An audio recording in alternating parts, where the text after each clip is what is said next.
Welcome back to Wolf Heart Tales, where destiny howls under the full moon and love conquers even the darkest curses. Before we dive into tonight's tale of rejection, transformation, and a love powerful enough to break an immortal's curse, hit that like button and join our pack by subscribing. Now, settle in for Moonborn Luna, the Alpha's curse mate, a story that will take you deep into a world where one woman's hidden power becomes the key to saving everything she loves. This is a complete story divided into 14 chapters. Let's begin. Chapter 1. The Rejection. The Crimson Hall blazed with torchlight and expectation as every member of the Shadowcrest pack gathered for what should have been a celebration. Vesper Nightshade stood at the center of the ancient stone floor, her simple dress a stark contrast to the finery surrounding her, and tried to quiet the wild hammering of her heart. 18 years.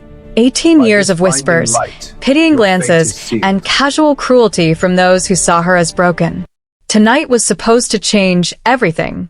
The soul bond manifested without warning, a golden thread that blazed to life between her chest and the man seated on the raised dais at the hall's far end.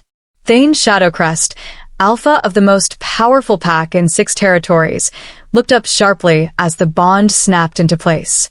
For one crystalline moment, hope bloomed in Vesper's chest like springtime after endless winter.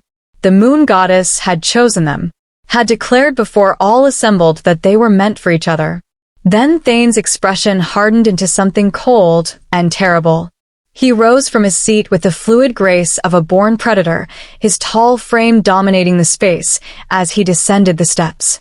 The crowd parted before him like water, their excited murmurs dying into expectant silence. When he reached Vesper, he didn't touch her. Didn't acknowledge the bond humming between them like a living thing. Thane Shadowcrest, alpha of the Shadowcrest pack, reject you, Vesper Nightshade, as my mate. The words fell like executioner's blows, each one precisely aimed to cause maximum damage. Around them, the pack's collective gasp was followed by shocked whispers that quickly morphed into cruel amusement. The broken girl and the alpha? The goddess must have made a mistake. How embarrassing. Imagine thinking she could be Luna. She can't even shift. What use would she be to him? Vesper forced herself to meet Thane's storm-gray eyes, searching desperately for some sign of the man she'd admired from afar for years. The leader who showed unexpected kindness to the weak, who made decisions with wisdom beyond his 28 years. But the person staring back at her was a stranger, cold, remote, utterly unmoved by the pain he was inflicting. You are unsuitable, he continued, his voice carrying to every corner of the hall. A Luna must be strong, capable of fighting beside her alpha and bearing powerful heirs to continue our bloodline. You possess none of these qualities. The soul bond screamed in protest, trying to bridge the rejection with desperate tendrils of connection. Vesper felt it like physical agony, her chest constricting, her breath coming in short gasps as something fundamental within her began to tear. But she would not cry, would not give them the satisfaction of seeing her break completely. I accept your rejection, she said, her voice steady despite the inferno of pain consuming her from within.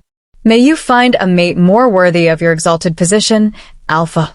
The formal words completed the severance. The golden thread dimmed to barely visible, damaged but not, she realized with distant surprise. Completely destroyed. Through the haze of agony, she caught something flash across Thane's face. Regret? Pain? It vanished too quickly to identify. Leave my presence, he commanded, then turned his back on her in the ultimate dismissal. Vesper walked through the crowd with her spine straight and head high. Let them whisper. Let them laugh. She had survived 18 years of their contempt. She would survive this too.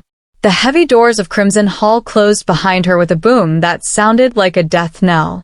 Outside, the night air was sharp with approaching autumn and the scent of pine from the surrounding whispering woods. Vesper made it to the gardens before her carefully maintained composure finally cracked.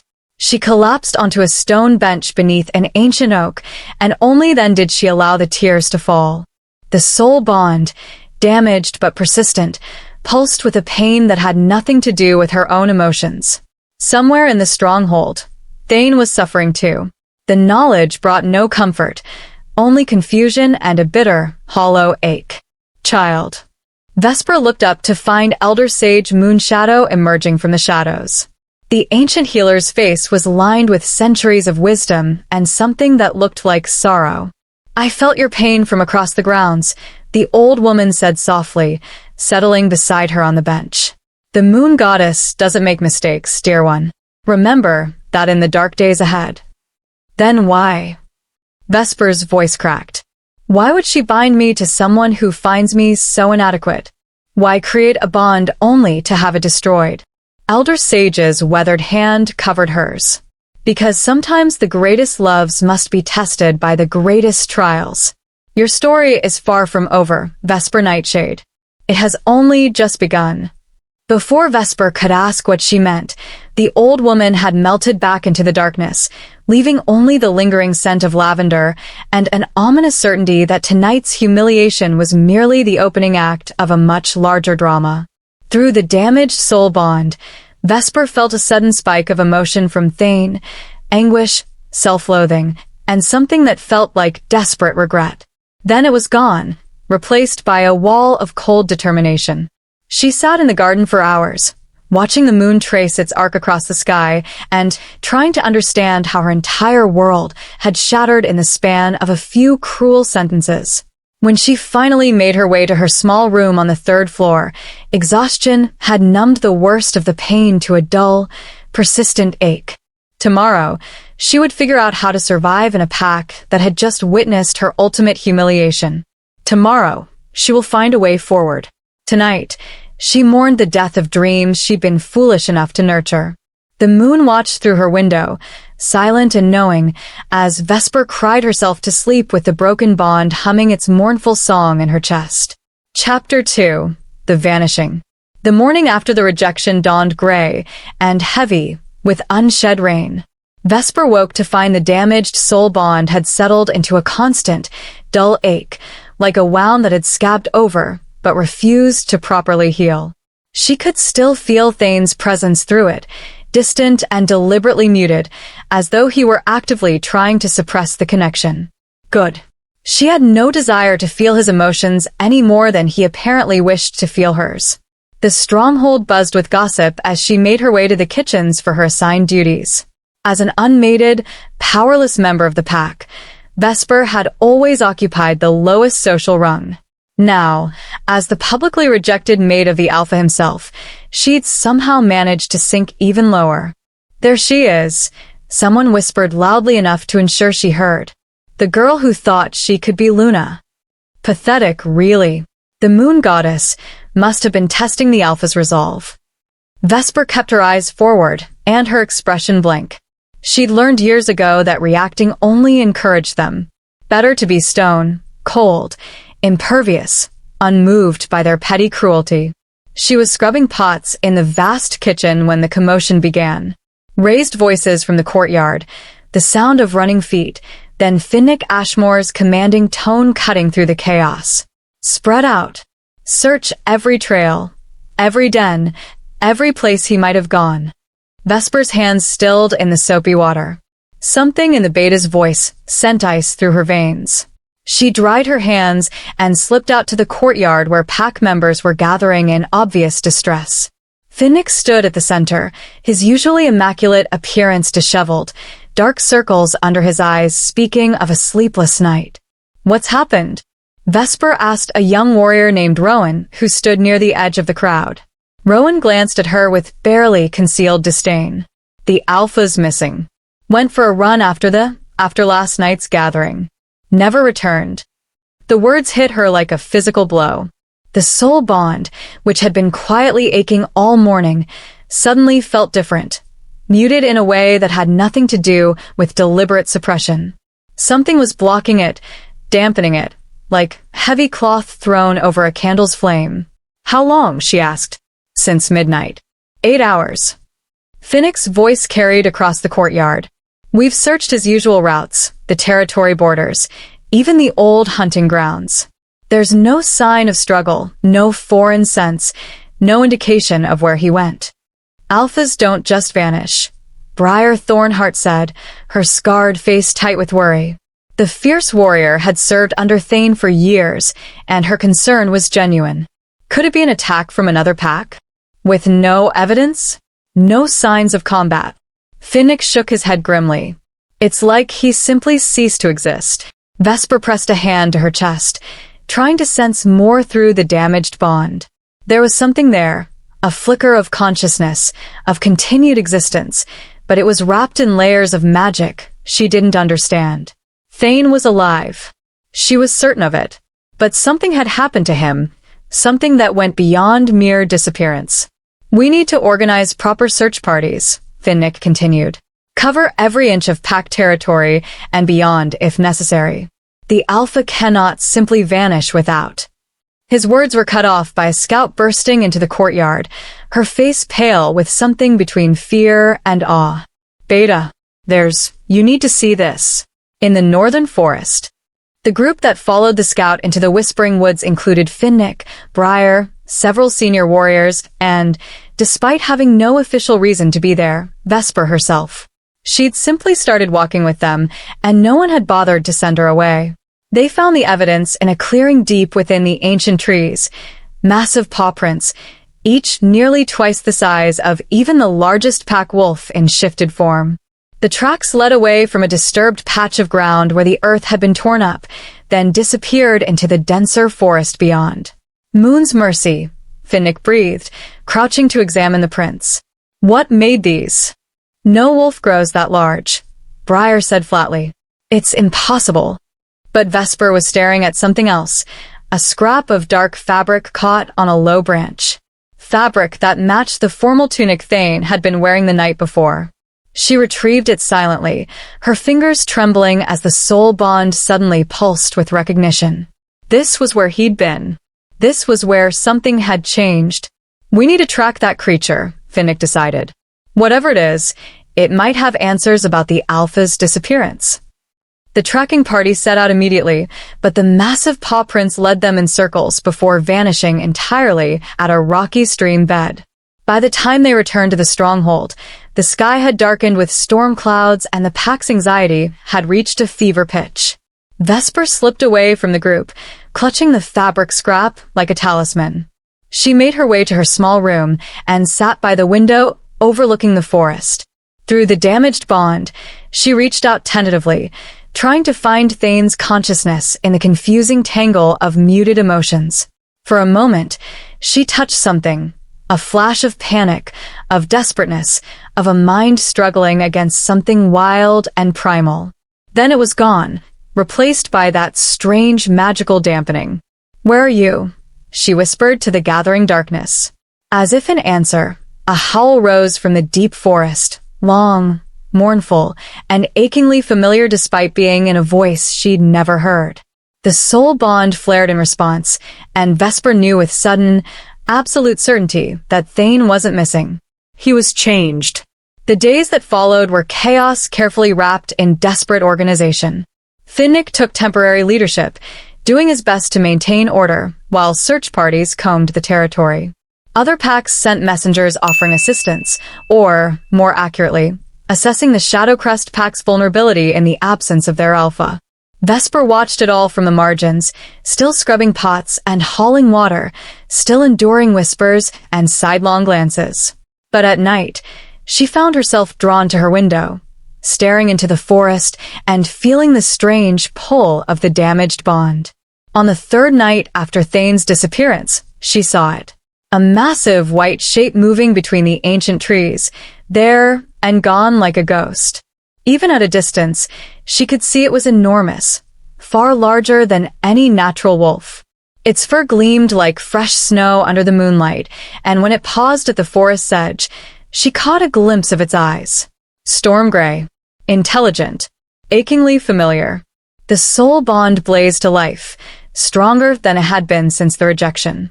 At that moment, Vesper knew beyond any doubt that the white wolf and her vanished mate were one and the same. But how? And why? The creature, Thane, her mind insisted, watched the stronghold for a long moment before melting back into the shadows. The bond dimmed again, but now Vesper understood what the magical dampening meant. It wasn't blocking the connection. It was translating it, trying to maintain a link between a human soul and a wolf's consciousness. Someone had done this to him, had transformed the alpha of the Shadowcrest pack into a beast and set him loose in the wild. But who had that kind of power? And more importantly, why? Vesper lay awake the rest of the night, her mind racing with possibilities and implications. By dawn, she'd made a decision that would change everything. She was going into the Whispering Woods to find that white wolf, to find Thane, and somehow she was going to discover what had been done to him and how to reverse it.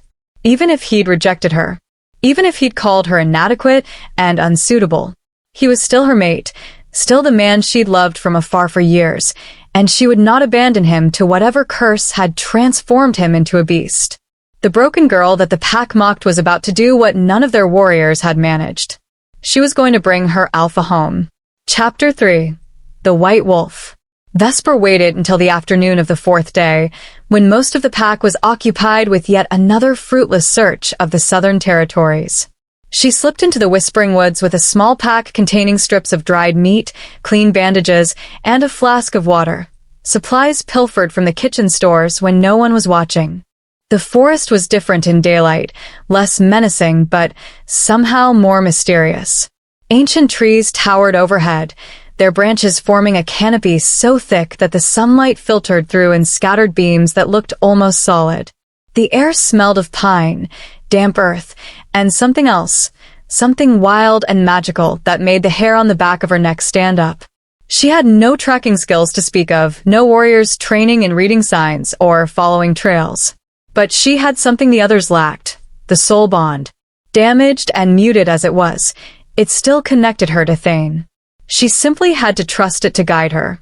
Vesper walked deeper into the woods, following instinct more than any visible path. The bond tugged at her consciousness like a compass needle pointing toward magnetic north. Left here, straight ahead there, around this massive oak whose trunk bore scars from centuries of storms. She'd been walking for perhaps an hour when she heard it, a low, pained whine that made her heart clench. Following the sound brought her to a small clearing where a stream burbled over smooth stones. And there, lying on his side with one massive paw caught in the cruel teeth of an iron trap, was the white wolf. Vesper's breath caught in her throat. Even injured and trapped, he was magnificent. His fur was pristine white, unmarred except where the trap had bitten into his leg, staining the snow-colored coat with dark blood. He was enormous, easily the size of a small horse, with a massive head and powerful shoulders that spoke of devastating strength. But it was his eyes that confirmed everything. Storm gray, filled with intelligence and pain, and something that looked heartbreakingly like recognition. "Thane," she whispered. The wolf's ears pricked forward at the sound of her voice. His tail gave a weak, tentative wag before pain made him whine again. Vesper approached slowly, hands raised to show she meant no harm. Every rational part of her brain screamed that this was dangerous, that a wounded predator was the most dangerous creature alive. But the soul bond hummed with recognition and desperate hope, and she trusted it more than she trusted her own common sense. "It's all right," she said softly, keeping her voice gentle and reassuring. "I'm here to help." She knelt beside the massive wolf, close enough now to feel the heat radiating from his body and smell the sharp copper tang of blood. The trap was old but well-made, designed to hold creatures much smaller than this. That it had caught him at all spoke either to incredible bad luck or to something else, some lingering humanity that had made him less cautious than a true wild animal would be. "This is going to hurt," Vesper warned, reaching for the trap's release mechanism. "I'm sorry." The wolf remained perfectly still as she worked, those storm-gray eyes never leaving her face. She could feel his trust through the bond, fragile and tentative, but real. When the trap finally released with a harsh click, he let out a sound that was part relief, part pain. Blood welled from the wound, and Vesper quickly pulled out the bandages she'd brought. The wolf watched with obvious confusion as she tore strips from her own shirt to supplement her supplies, binding the injured leg with careful precision. Elder Sage taught me some healing craft, she explained, as much to fill the silence as anything. You need to stay off this paw for a few days. No running, no hunting. Just rest and let it mend. When she finished, the wolf struggled to his feet, and standing, he was even more impressive. His head reached her shoulder, even with her standing upright. For a long moment, they simply looked at each other, woman and cursed alpha, connected by a bond that rejection hadn't managed to destroy. Then the wolf did something that made tears spring to Vesper's eyes. He lowered his massive head and gently nuzzled her hand, the gesture so tender and familiar that she couldn't pretend anymore that this was just an animal. This was Thane, trapped in a form he couldn't control, unable to speak or explain what had happened to him. "Who did this to you?" she asked, stroking the soft fur of his head. What kind of magic could transform an alpha into a wolf? Through the bond, she felt his frustration, the desperate need to communicate, to explain, to warn her of something. But whatever curse held him seemed to have stolen his ability to shift back, leaving him locked in this massive wolf form. "I'll figure it out," Vesper promised. "I don't know how yet, but I will. I'll find a way to bring you back." The wolf pressed closer, and she felt his gratitude wash through the bond like warm water. Beneath it, though, she sensed something else, a growing wildness, a primal consciousness that was slowly overwhelming the human mind trapped within. The transformation wasn't just physical. It was eroding his humanity piece by piece. They didn't have much time. A sound from the forest made them both tense. Voices, the crack of branches, the unmistakable noise of pack members moving through the woods.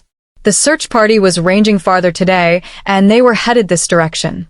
"You need to go," Vesper said urgently, though it hurt to send him away. "If they find you, they'll try to hunt you. They don't know what you are." The wolf hesitated, clearly reluctant to leave her. Through the bond, she felt his protective instincts warring with the knowledge that she was right. "Go," she repeated. "I'll come back tomorrow. Same time, same place. I promise." With obvious reluctance, the white wolf turned and limped into the deeper forest, favoring his injured leg, but moving with surprising speed despite the wound. Within moments, he'd vanished into the shadows between the ancient trees. Vesper had just enough time to hide the bloody trap and scatter leaves over the evidence before 3 warriors emerged into the clearing. Vance, a grizzled veteran, stopped short when he saw her. "Vesper? What are you doing out here?" Gathering herbs for Elder Sage, she lied smoothly, gesturing to her nearly empty pack. "She's running low on several medicines with all the search parties coming back with injuries." It was plausible enough that Vance simply grunted and moved on, his companions following. But one of them, a young warrior named Kieran, paused and sniffed the air suspiciously. "Do you smell that?" he asked. "Like something wild. Something big." "Probably just a deer," Vance called back. "Come on. We need to cover the eastern quadrant before dark." Vesper waited until their voices faded completely before releasing the breath she'd been holding. That had been too close. She needed to be more careful, more strategic about when and where she met with Thane. She also needed answers. Someone had cursed the alpha of the Shadowcrest pack, had transformed him into a beast, and set events in motion that threatened to tear their world apart. But who had that kind of power? And what did they hope to gain? As Vesper made her way back to the stronghold, her mind was already working through possibilities. Elder Sage would know about transformation curses, about the kind of magic required to trap someone in animal form. The old healer had lived for centuries and seen things most wolves couldn't imagine. If anyone could help her understand what had been done to Thane, it would be Elder Sage Moonshadow. But approaching the ancient healer meant revealing what she discovered, and Vesper wasn't sure she was ready for that yet. The pack was already in chaos without their alpha. What would happen if they learned he'd been transformed into the very creature they were now hunting as a potential threat? No, she decided as the stronghold's towers came into view. For now, this secret was hers alone. She would protect Thane, even from his own pack, until she could find a way to break whatever curse held him prisoner. The girl they called Broken and Powerless was about to prove that strength came in forms they'd never bothered to recognize. And when she brought their alpha home, when she broke a curse that should have been unbreakable, maybe then they'd understand that the moon goddess never made mistakes. She'd chosen Vesper for a reason. And that reason was about to reshape everything they thought they knew about power, about worth, and about what it truly meant to be Luna. Chapter 4. Secrets and Shadows. The following evening, Vesper made her way to Elder Sage Moonshadow's cottage at the edge of the stronghold grounds. The small stone building was covered in climbing roses and surrounded by the most extensive herb garden in 6 territories. Smoke curled from the chimney and warm light glowed from the windows, making the cottage look like something from a fairy tale. Vesper knocked softly, her heart hammering with nervous anticipation. She'd spent the entire day working up the courage for this conversation, knowing that once she spoke the words aloud, there would be no taking them back. "Enter, child," came Elder Sage's voice from within. The cottage's interior was exactly as Vesper remembered from her occasional visits. Low-beamed ceilings, dried herbs hanging in fragrant bundles, and shelves lined with bottles containing mysterious liquids in every color imaginable. But tonight, she noticed something else, a thrumming energy that seemed to emanate from the very walls, speaking of magic far older and deeper than she'd ever imagined. Elder Sage sat at a worn wooden table, her ancient hands wrapped around a steaming cup of tea. Her eyes, sharper than any person of her apparent age should possess, fixed on Vesper with uncomfortable intensity. "You look like someone carrying the weight of the world, dear one," the old woman said gently. "Sit. Tell me what troubles you." Vesper settled into the chair across from her, trying to organize thoughts that felt like tangled thread. "I need to ask you about curses. Transformation curses, specifically." Elder Sage's expression didn't change, but something flickered in her eyes. "That's a very specific inquiry. What brings you to such dark questions?" "The White Wolf," Vesper said, deciding that partial truth was safer than an outright lie. "The one the warriors have been tracking. I saw it in the forest yesterday, and there was something different about it. Something not quite animal." "Many things in the Whispering Woods are not quite what they seem," Elder Sage replied carefully. "The forest is old, child. Old magic runs deep in those ancient roots." This wasn't forest magic. Vesper leaned forward, urgency bleeding into her voice. This was a curse. Someone with tremendous power transformed a person into that wolf. "I'm certain of it." The silence that followed stretched long enough to become uncomfortable. Elder Sage studied her face, as if reading a book written in a language only she could understand. Finally, the old woman sighed. "You've always been perceptive, Vesper Nightshade.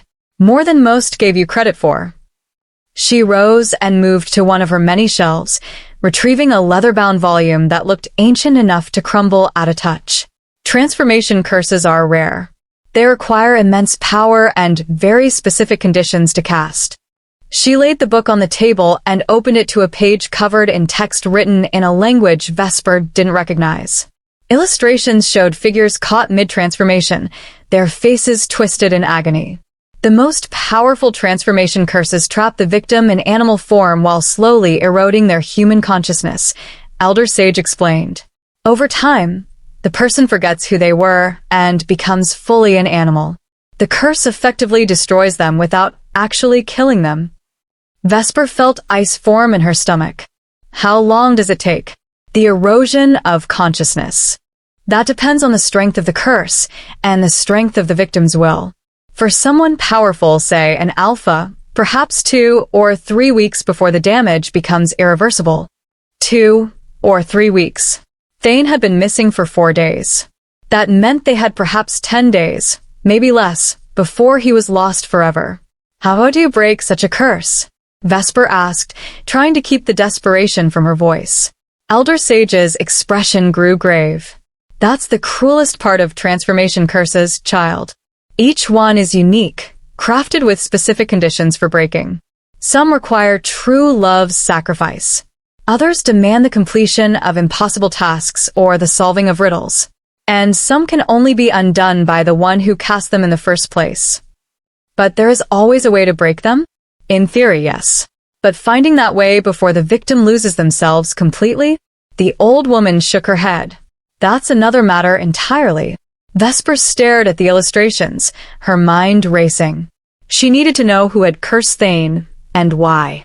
She needed to understand what conditions were required to break the spell. And she needed to do it all before his humanity slipped away completely. If someone wanted to curse an alpha, she said slowly, who would have that kind of power?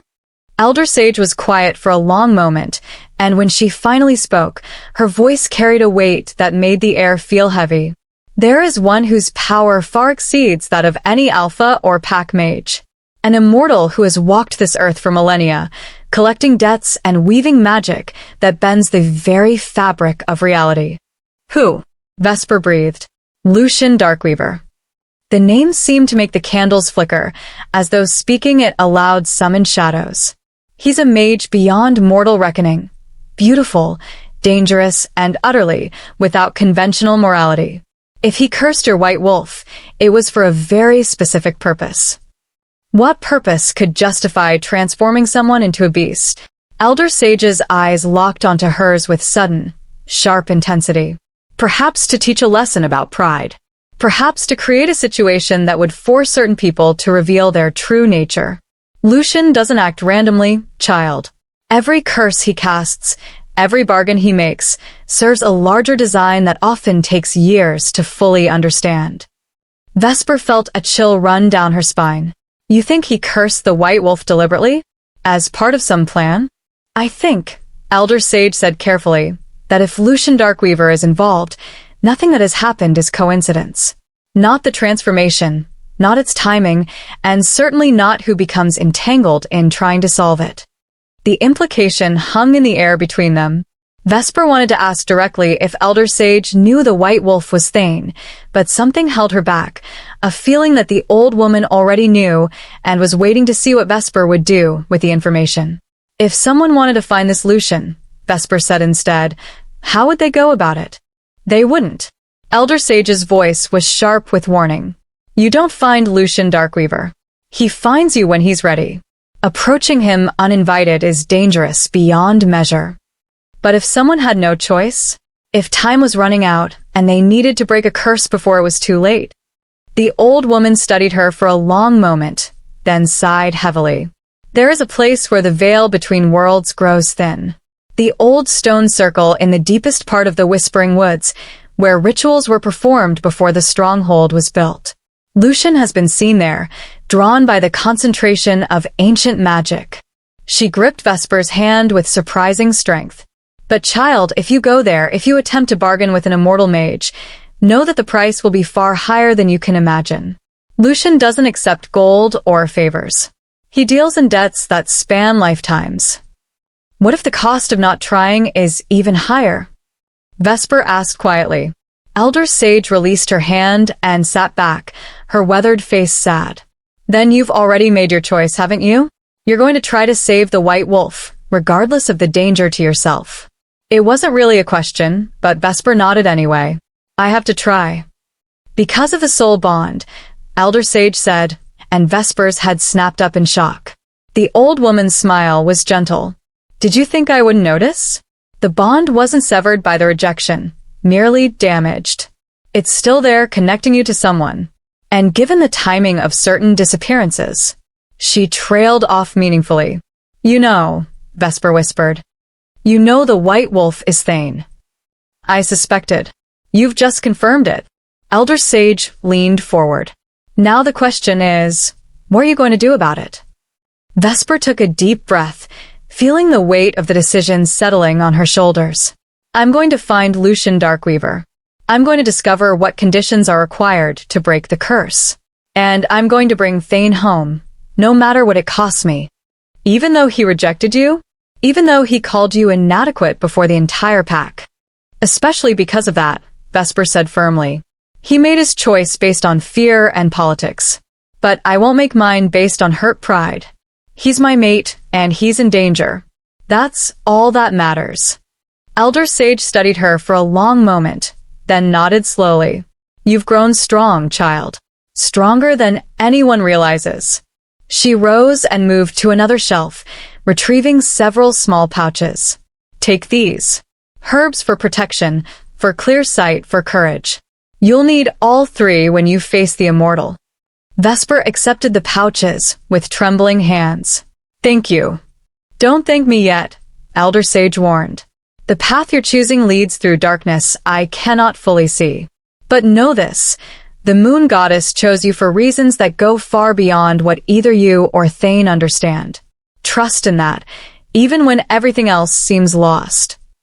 As Vesper left the cottage, her mind was spinning with new information and growing dread.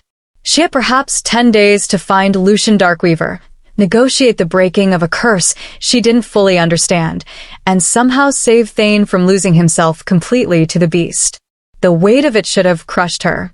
Instead, she felt a strange sense of purpose settling into her bones. For the first time in her life, she had a clear goal that mattered more than surviving day-to-day humiliation. She was going to save her alpha. And in doing so, perhaps she would finally discover who Vesper Nightshade truly was beneath the labels of broken and powerless that others had assigned her. The moon rose over the whispering woods as she made her way back to the stronghold, its silver light seeming to illuminate a path only she could see. Somewhere in those ancient trees, a white wolf with storm-gray eyes was fighting to hold onto his humanity. And Vesper Nightshade was going to make sure he won that fight. Chapter 5. Bonds Deepening.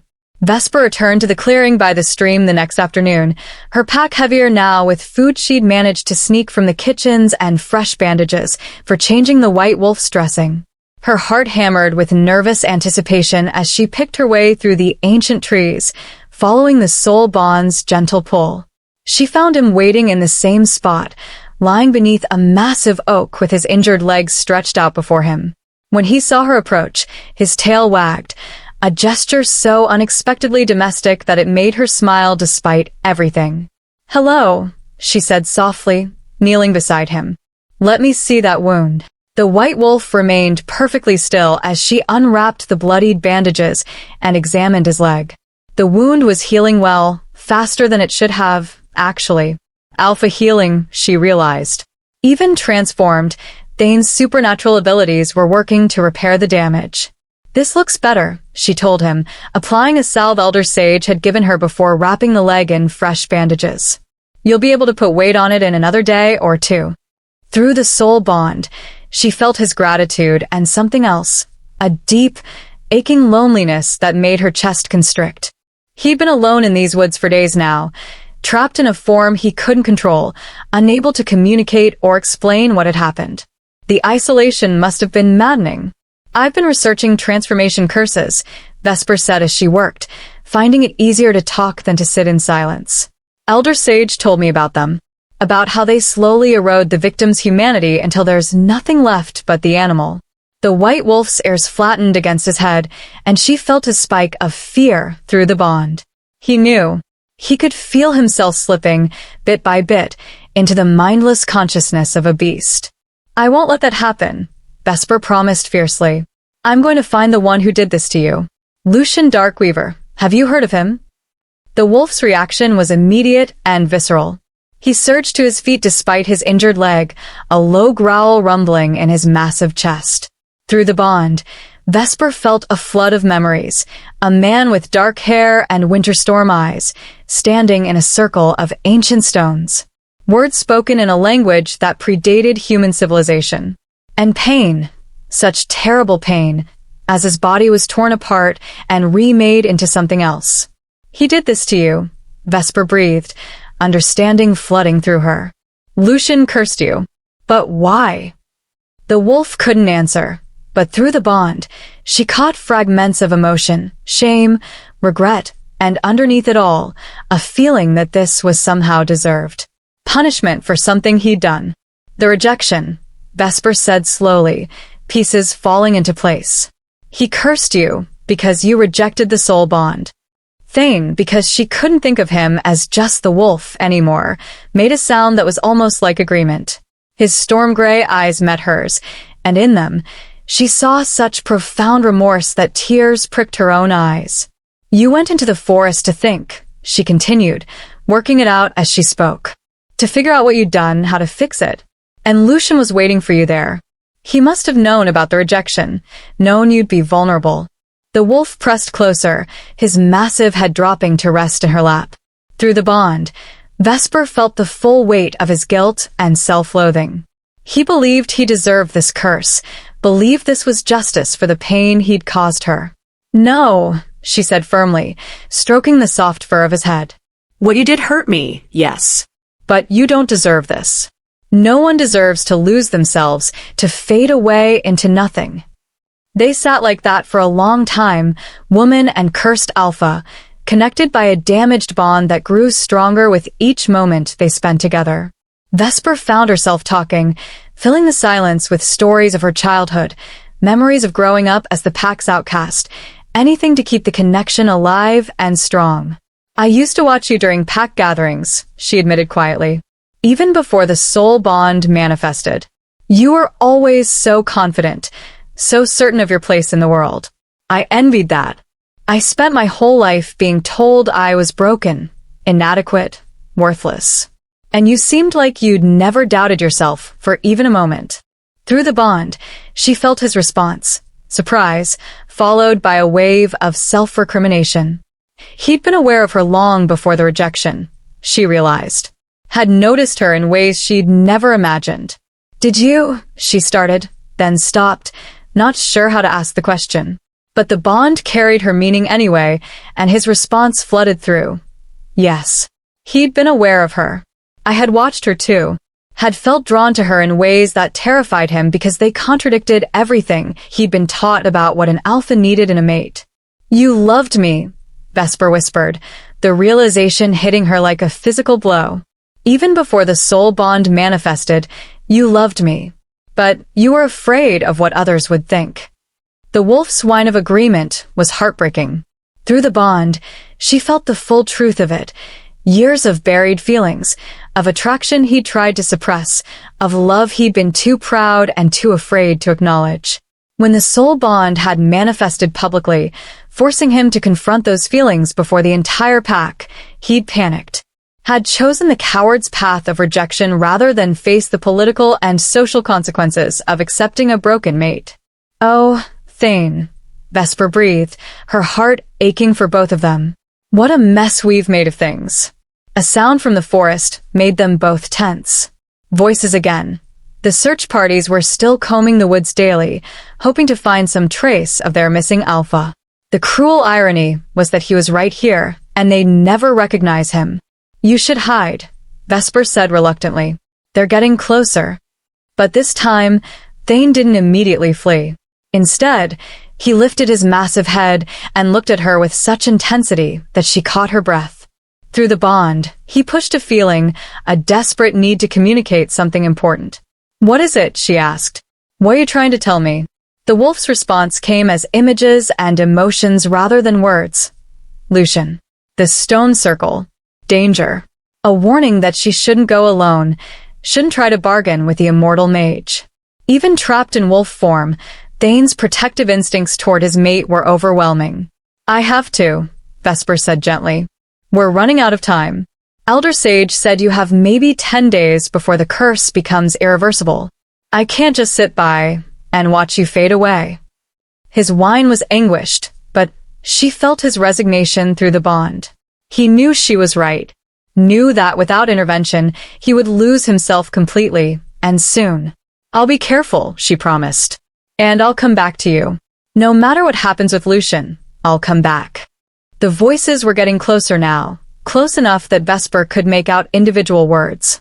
With obvious reluctance, Thane rose to his feet and began backing toward the deeper forest. "Tomorrow," Vesper called softly. "Same time. I'll tell you what I learn."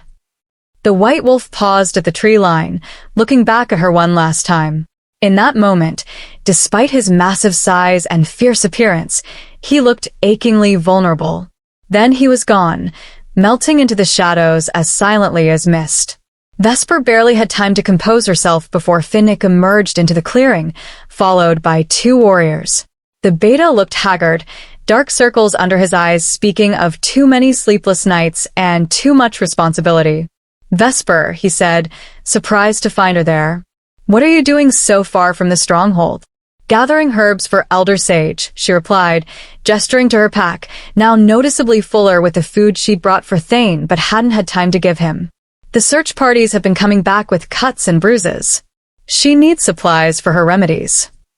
Finnick studied her for a long moment, and Vesper had the uncomfortable feeling that he saw more than she wanted him to.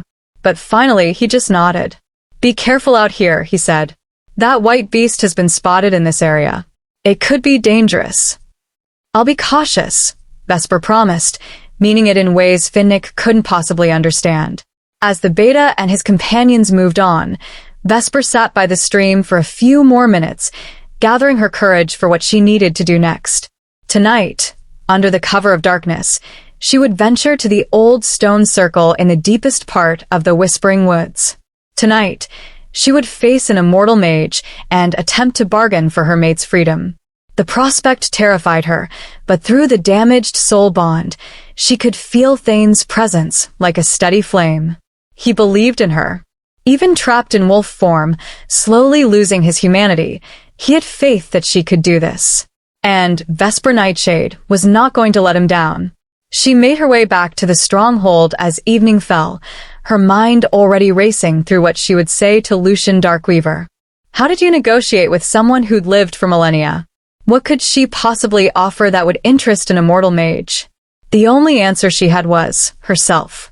Her service, her loyalty, whatever price he demanded. She would pay it gladly if it meant saving Thane.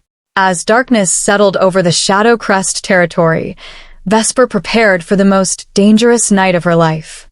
She gathered the protective herbs Elder Sage had given her, dressed in dark clothes that would help her move unseen through the forest, and waited for the stronghold to quiet as its inhabitants sought their beds. The moon rose, 3/4 full and bright enough to light her path. Vesper slipped out through the kitchen entrance, moving like a shadow across the courtyard and into the waiting embrace of the Whispering Woods.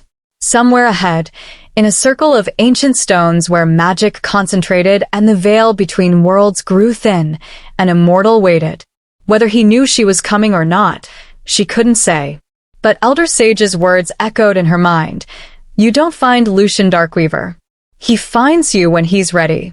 As Vesper ventured deeper into the forest than she'd ever gone before, following paths that seemed to appear just when she needed them, she couldn't shake the feeling that she was walking exactly where someone, or something, wanted her to go. The game had been set in motion the night of the rejection. And now, willing or not, Vesper Nightshade was about to discover her role in a design that stretched far beyond a simple transformation curse. Chapter 6: The Immortal's Bargain. The old stone circle lay in the deepest heart of the Whispering Woods, where trees grew so ancient and massive that their roots had buckled the earth itself. Vesper found it just after midnight, guided by instinct and the strange pull of concentrated magic that made her skin prickle with awareness. 12 standing stones formed a perfect ring, each taller than 3 men and covered in symbols that seemed to shift and writhe when she wasn't looking directly at them. The ground within the circle was bare earth, packed hard by centuries of ritual use. Moonlight poured down through a gap in the canopy, illuminating the space with silver radiance.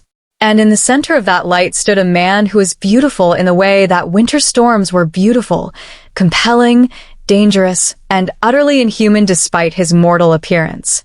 Lucian Darkweaver turned as she approached, and his smile was all sharp edges and hidden meanings. "You're late," he said, his voice carrying an accent that belonged to no living language. "I've been waiting." Vesper's heart hammered against her ribs, but she forced herself to step into the circle with her head held high. "You knew I was coming." "Of course I did." Lucian moved with fluid grace, circling her slowly, like a predator assessing prey. "From the moment I cast the curse on your precious Alpha, this meeting became inevitable. You're quite predictable, little wolf. Admirably so." "Then you know why I'm here," Vesper said, refusing to be intimidated despite the obvious power radiating from him. "I want you to break the curse on Thane Shadowcrest. Lucian laughed, the sound echoing strangely among the ancient stones.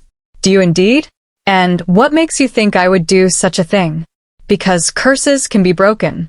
Elder Sage told me, there are always conditions, always a way to undo what's been done. Ah, yes, the old healer. She knows more than most, I'll give her that. Lucian stopped directly in front of Vesper, close enough that she could see flecks of silver in his storm-colored eyes. But tell me, little wolf, why should I break a curse I cast with a specific purpose? Your alpha rejected his destined made out of pride and fear. He chose politics over the bond the moon goddess herself forged. Such arrogance deserves punishment, don't you think? He made a mistake, Vesper replied, her voice steady despite her racing heart. A terrible one. But he doesn't deserve to lose himself completely, to fade into nothing but an animal's consciousness. Doesn't he? Lucian tilted his head, studying her with uncomfortable intensity. He hurt you, humiliated you before your entire pack, called you inadequate, unsuitable, unworthy. And yet here you stand, ready to bargain for his freedom. Why? Because the soul bond doesn't care about pride or politics, Vesper said quietly. Because he's my mate, and I won't abandon him to this fate no matter what he's done. Something flickered in Lucian's expression, approval, perhaps, or merely acknowledgement of an expected response. How noble, how predictable, how utterly fascinating. He began to circle again, his movements hypnotic in their fluid grace. Here's what you don't understand, little wolf. This curse wasn't cast out of vindictiveness or random cruelty. It was justice. A lesson about what happens when you reject divine will in favor of mortal concerns. Then let the lesson be learned, Vesper pressed. Thane knows what he did was wrong. He regrets it with everything he has left. Isn't that punishment enough? Perhaps. But punishment was never the only purpose. Lucian's smile widened. Tell me, what do you know about your own heritage, Vesper Nightshade? The sudden change of subject threw her. My heritage? My parents died when I was young. I was raised by the pack as charity. Yes, the official story. But what do you really know about yourself? About why you've never been able to shift, why you've always been different from the others. Vesper's mouth went dry. I'm broken. Powerless. Are you? Lucian moved suddenly, his hand shooting out to grasp her wrist. Power surged through the contact, and Vesper gasped as something deep inside her stirred in response, something that had been sleeping so long she'd forgotten it existed. Or are you bound? Silver light flickered beneath her skin where he touched her, there and gone in an instant. But Vesper had seen it, felt it, a power that had nothing to do with ordinary wolf shifting. What did you do to me? She whispered. I did nothing. I merely touched what was already there, locked away by magic so old you can't remember it being cast. Lucian released her wrist, and the strange stirring subsided. Your parents bound your wolf when you were barely old enough to walk, child. They sealed away a power that would have made you a target for every ambitious alpha and power-hungry mage in 6 territories. Vesper staggered backward, her mind reeling. That's impossible. Why would they? Because you're Moonborn, Lucian interrupted, and the words hit her like a physical blow. A child blessed directly by the moon goddess herself, born with power over lunar magic that appears once every 3 centuries. Your parents knew what you were, knew the danger you would face if others discovered your true nature. So they bound your wolf, hid your power, made you seem broken and powerless to protect you from those who would use you. Moonborn, Vesper breathed, the word feeling both foreign and somehow right on her tongue. That's just a legend. Is it? Lucian's smile was cold. Then explain the soul bond that survived rejection. Explain why you can sense your mate's location despite the curse dampening your connection. Explain the power I felt thrumming beneath your skin just now.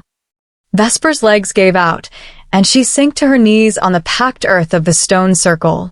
Everything she thought she knew about herself was crumbling, being replaced by a truth so vast and terrifying that she could barely comprehend it. If this is true, she said slowly, if I'm really Moonborn, then why curse Thane? Why not just take me directly? Because Moonborn power cannot be stolen or coerced, Lucian replied. It can only be given freely, out of love or desperation. I needed you to have a reason to unlock your true nature. I needed you to be willing to sacrifice everything for someone you love. Understanding crashed over her like a wave. You cursed him to manipulate me, to force me into a situation where I'd be desperate enough to unlock powers I didn't even know I had. I prefer to think of it as creating optimal conditions for your awakening, Lucian said mildly. But yes, essentially, your alpha made himself the perfect catalyst when he rejected you. His pride provided the justification for the curse, and his transformation gave you the motivation to discover what you truly are. Rage flooded through Vesper, hot and fierce. You used us, both of us, turned our lives into pieces in whatever game you're playing. Oh, I'm not playing a game. For the first time, Lucian's expression grew serious. There are threats stirring in the darkness, little wolf. Ancient powers that make territorial disputes between packs look like children's squabbles. The supernatural world will need protectors in the days to come, warriors capable of facing enemies that would destroy ordinary wolves without effort. He crouched before her, bringing his face level with hers. You have the potential to be one of those protectors. But only if you're willing to unlock what your parents sealed away. Only if you're willing to pay the price. What price? Vesper asked, though she already dreaded the answer. Service, Lucian said simply. 1 year and 1 day as my apprentice, learning to control your power, becoming what you were always meant to be. In exchange, I break the curse on your mate and teach you to wield magic that could reshape the supernatural world. 1 year and a day, Vesper repeated, her mind racing. Serving an immortal mage whose motives I don't understand, learning powers I didn't ask for, all to save Thane from a curse you cast in the first place. Precisely. Lucian's smile returned. Though I should mention, your mate's humanity fades more each day. You have perhaps a week, maybe less, before the transformation becomes irreversible. So choose quickly, little wolf. Your time is running out. Vesper closed her eyes, feeling the weight of impossible choices pressing down on her shoulders. Accept Lucian's bargain and bind herself to a being whose definition of service might include horrors she couldn't imagine. Refuse, and watch Thane disappear forever into the mindless consciousness of a beast. Through the damaged soul bond, she felt her mate's presence in the forest, restless, increasingly wild, fighting a losing battle against instincts that grew stronger each hour. He was terrified of what he was becoming, of what he might do if he lost control completely. There has to be another way, she said desperately. There isn't. Lucian's voice was implacable. I'm offering you a gift, child, the chance to save your mate and unlock your true heritage. The price is service. 1 year of your life in exchange for powers that will last a lifetime. It's remarkably generous, considering. Vesper opened her eyes and met his gaze steadily. And if I refuse? If I walk away right now? Then Thane Shadowcrest loses himself to the beast within the week, Lucian replied without emotion. He'll become a mindless predator stalking these woods, dangerous, unpredictable, and completely without human consciousness. Eventually, his own pack will hunt him down and destroy him. Is that the fate you want for your mate? The words painted a vivid picture. Thane reduced to nothing but instinct and hunger, finally killed by the very wolves he'd led and protected. The thought was unbearable. I need time to think, Vesper said, though she already knew what her answer would be. Time is the one luxury you don't have. Lucian rose to his full height, looking down at her with eyes that had seen millennia pass. Choose now, little wolf.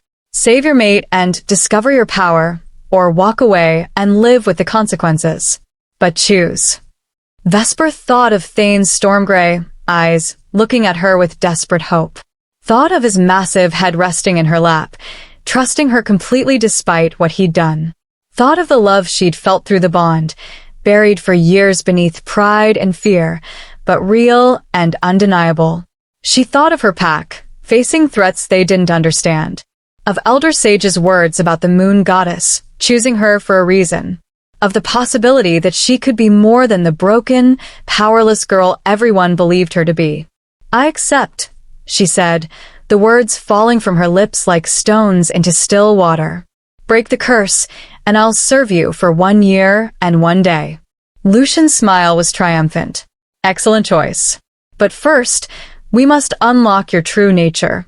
Are you prepared for that, little wolf? Because once your power is freed, there will be no going back to the simple life you've known." Vesper stood on shaking legs, squaring her shoulders despite her fear. "I'm ready. Then let us begin." Lucian raised his hands, and the ancient stones began to glow with silver light. "Fair warning, this is going to hurt." The ritual that followed was agony unlike anything Vesper had ever experienced. Lucian spoke words that predated human language, weaving patterns of power that made the very air shimmer. The standing stones pulsed with increasing intensity, and deep inside her chest, something that had been locked away since childhood began to stir. It started as warmth spreading through her limbs like liquid fire. Then came pain, not physical, but deeper, as if chains wrapped around her very soul were shattering link by link. Vesper screamed, unable to hold it back, as the binding that had suppressed her true nature for 18 years finally broke.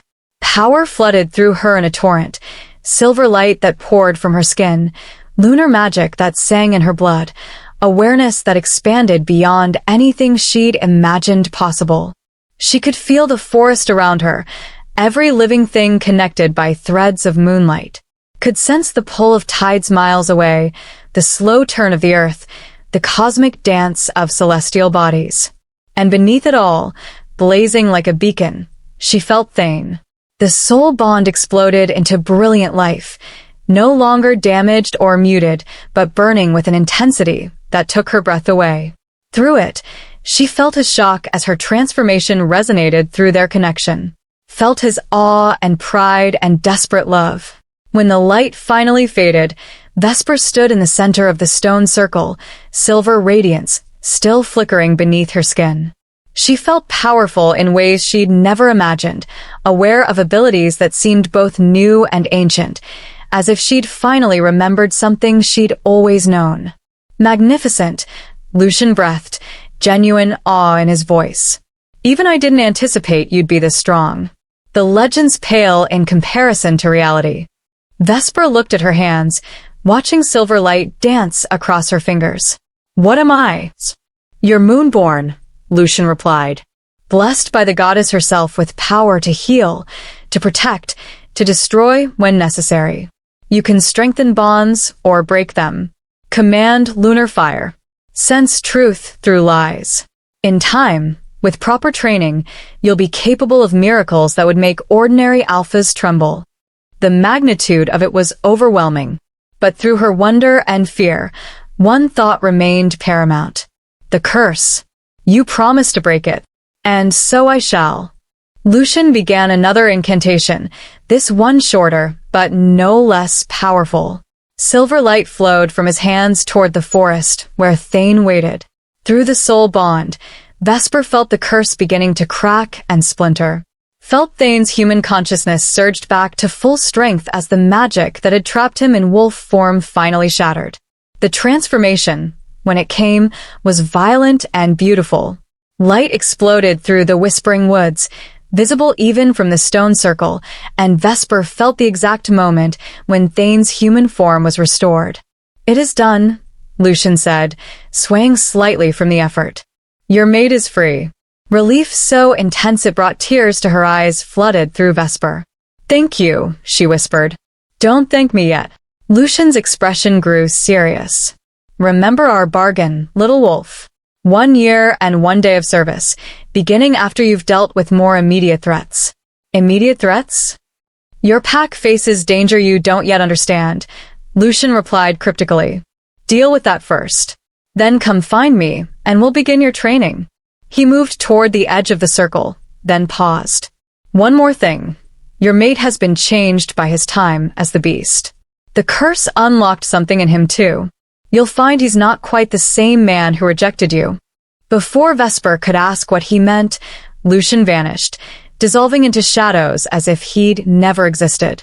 She was alone in the stone circle, power still thrumming through her veins and the weight of her bargain settling on her shoulders like a cloak. But Thane was free. Her mate was human again. And that made any price worth paying. Vesper ran through the forest, following the soul bond's pull with an urgency that wouldn't be denied. She had to see him, had to know he was truly restored. Whatever came next, whatever challenges and dangers awaited, they would face together. The broken girl and the cursed alpha had both been transformed that night. And their story was only beginning. Chapter 7. Reunion and Revelation. Vesper found Thane in the clearing by the stream, gloriously human once more. He stood at the edge of the water, his dark hair disheveled and his powerful frame bare in the moonlight. When he turned at her approach, the look in his storm-gray eyes made her breath catch, a mixture of relief, wonder, and something so fierce and possessive it sent heat coursing through her veins. "Vesper," he said, and her name on his lips, his actual voice, not the desperate whines and growls of the wolf, was like coming home after a long exile. She ran to him without thinking, throwing herself into his arms with a force that would have knocked a lesser man backward. Thane caught her easily, his arms closing around her with desperate strength as he buried his face in her hair. "I thought I'd lost myself," he whispered against her ear, his voice rough with emotion. "I could feel it slipping away, piece by piece, until I wasn't sure what was human and what was beast." "You're back now," Vesper replied, pulling away just enough to look into his eyes. "You're safe. Because of you." Thane's hands framed her face with infinite gentleness, and through the soul bond, now blazing with brilliant intensity, she felt the full depth of his gratitude and love. "You saved me, even after what I did to you. Even after I rejected you, before the entire pack." "Thane." "No, let me say this." His voice carried the weight of weeks of silent anguish. "I was a coward. I let fear and pride dictate my choices instead of trusting what the moon goddess gave us. I hurt you in the worst possible way, and you still risked everything to break the curse." Vesper could see the pain in his eyes, the guilt that had been eating at him throughout his cursed existence. "You were trying to do what you thought was right for the pack." "I was trying to do what was easy," Thane corrected harshly. "What was politically convenient. I told myself it was about duty, but the truth is I was terrified." "Of what?" "Of how much I needed you." The confession came out raw and honest.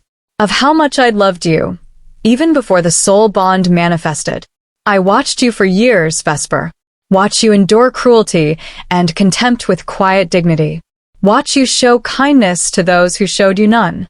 And I fell more in love with you every day." The words hit Vesper like a physical blow. "You loved me before? From the moment you turned 16, and I realized you weren't just a girl anymore, but a woman of extraordinary strength and compassion." Thane's thumb traced the line of her cheek. "But I convinced myself it was impossible. That an alpha needed a mate who could shift, who could fight beside him, who could bear powerful heirs. I buried my feelings beneath duty and tradition. And when the soul bond manifested, I panicked." His voice was thick with self-loathing. "The goddess was forcing me to confront what I'd been denying for years, making it public before I'd had time to prepare myself or the pack. So I chose the coward's path. I rejected you rather than face the political consequences of accepting a mate others would see as weak." Vesper felt tears prick her eyes as the full truth of what had happened between them finally crystallized. He hadn't rejected her out of genuine contempt or lack of feeling.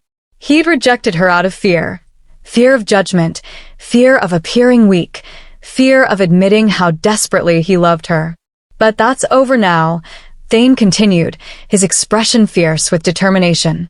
"I was given a chance to experience life without you, trapped in a form where I couldn't speak or explain or apologize. And every moment of that curse taught me what really matters." "What's that?" "You." The word was simple, but carried the weight of absolute conviction. "You matter more than politics, more than what others think, more than any tradition or expectation. The moon goddess chose you for me, and I was fool enough to reject that gift. I won't make that mistake again." Before Vesper could respond, Thane dropped his knees before her. The alpha of the Shadowcrest pack, one of the most powerful wolves in 6 territories, kneeling in the dirt like a supplicant. "I know I have no right to ask this," he said, his voice thick with emotion. "I know you have every reason to refuse. But, Vesper Nightshade, will you give me another chance? Will you allow me to court you properly, to show you and everyone else that you're the most precious thing in my life?" Through the soul bond, Vesper felt the full depth of his sincerity, his love, his regret, his desperate hope that she might forgive him. But beneath it all, she also sensed what Lucian had mentioned. Something different, something changed. Thane's time as the wolf had altered him in fundamental ways. He was still the strong, commanding alpha, but now there was a vulnerability to him, a willingness to show weakness that hadn't existed before. "Get up," Vesper said softly, and when he rose, she took his hands in hers. "Thane, I forgave you the moment I discovered you were the White Wolf. But things have changed. I've changed." She told him everything. About her bargain with Lucian, about discovering her Moonborn heritage, about the year and 1 day of service she'd promised in exchange for breaking the curse.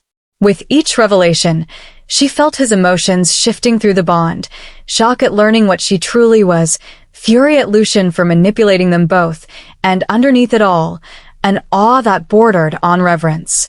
"Moonborn," he breathed when she finished.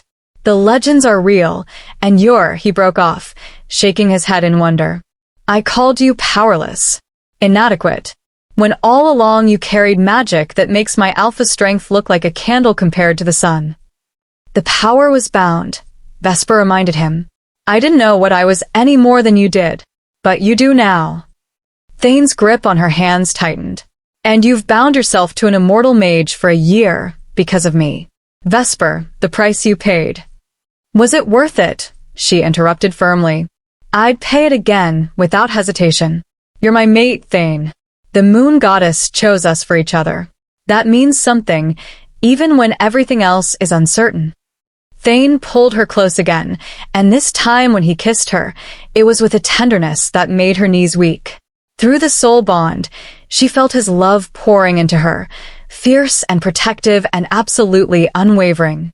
But she also felt his fear for what her bargain with Lucian might mean, his desperate wish that he could protect her from whatever lay ahead. When they finally broke apart, both breathing hard, Thane rested his forehead against hers. "We need to return to the stronghold. The pack needs to know I'm back, and we need to prepare for whatever threats are coming." "Threats?" Vesper frowned. "Lucian mentioned something about that. Immediate dangers we don't understand." "While I was the wolf, I sense things," Thane said grimly. "Other predators moving through the territory. Scouts from neighboring packs testing our borders.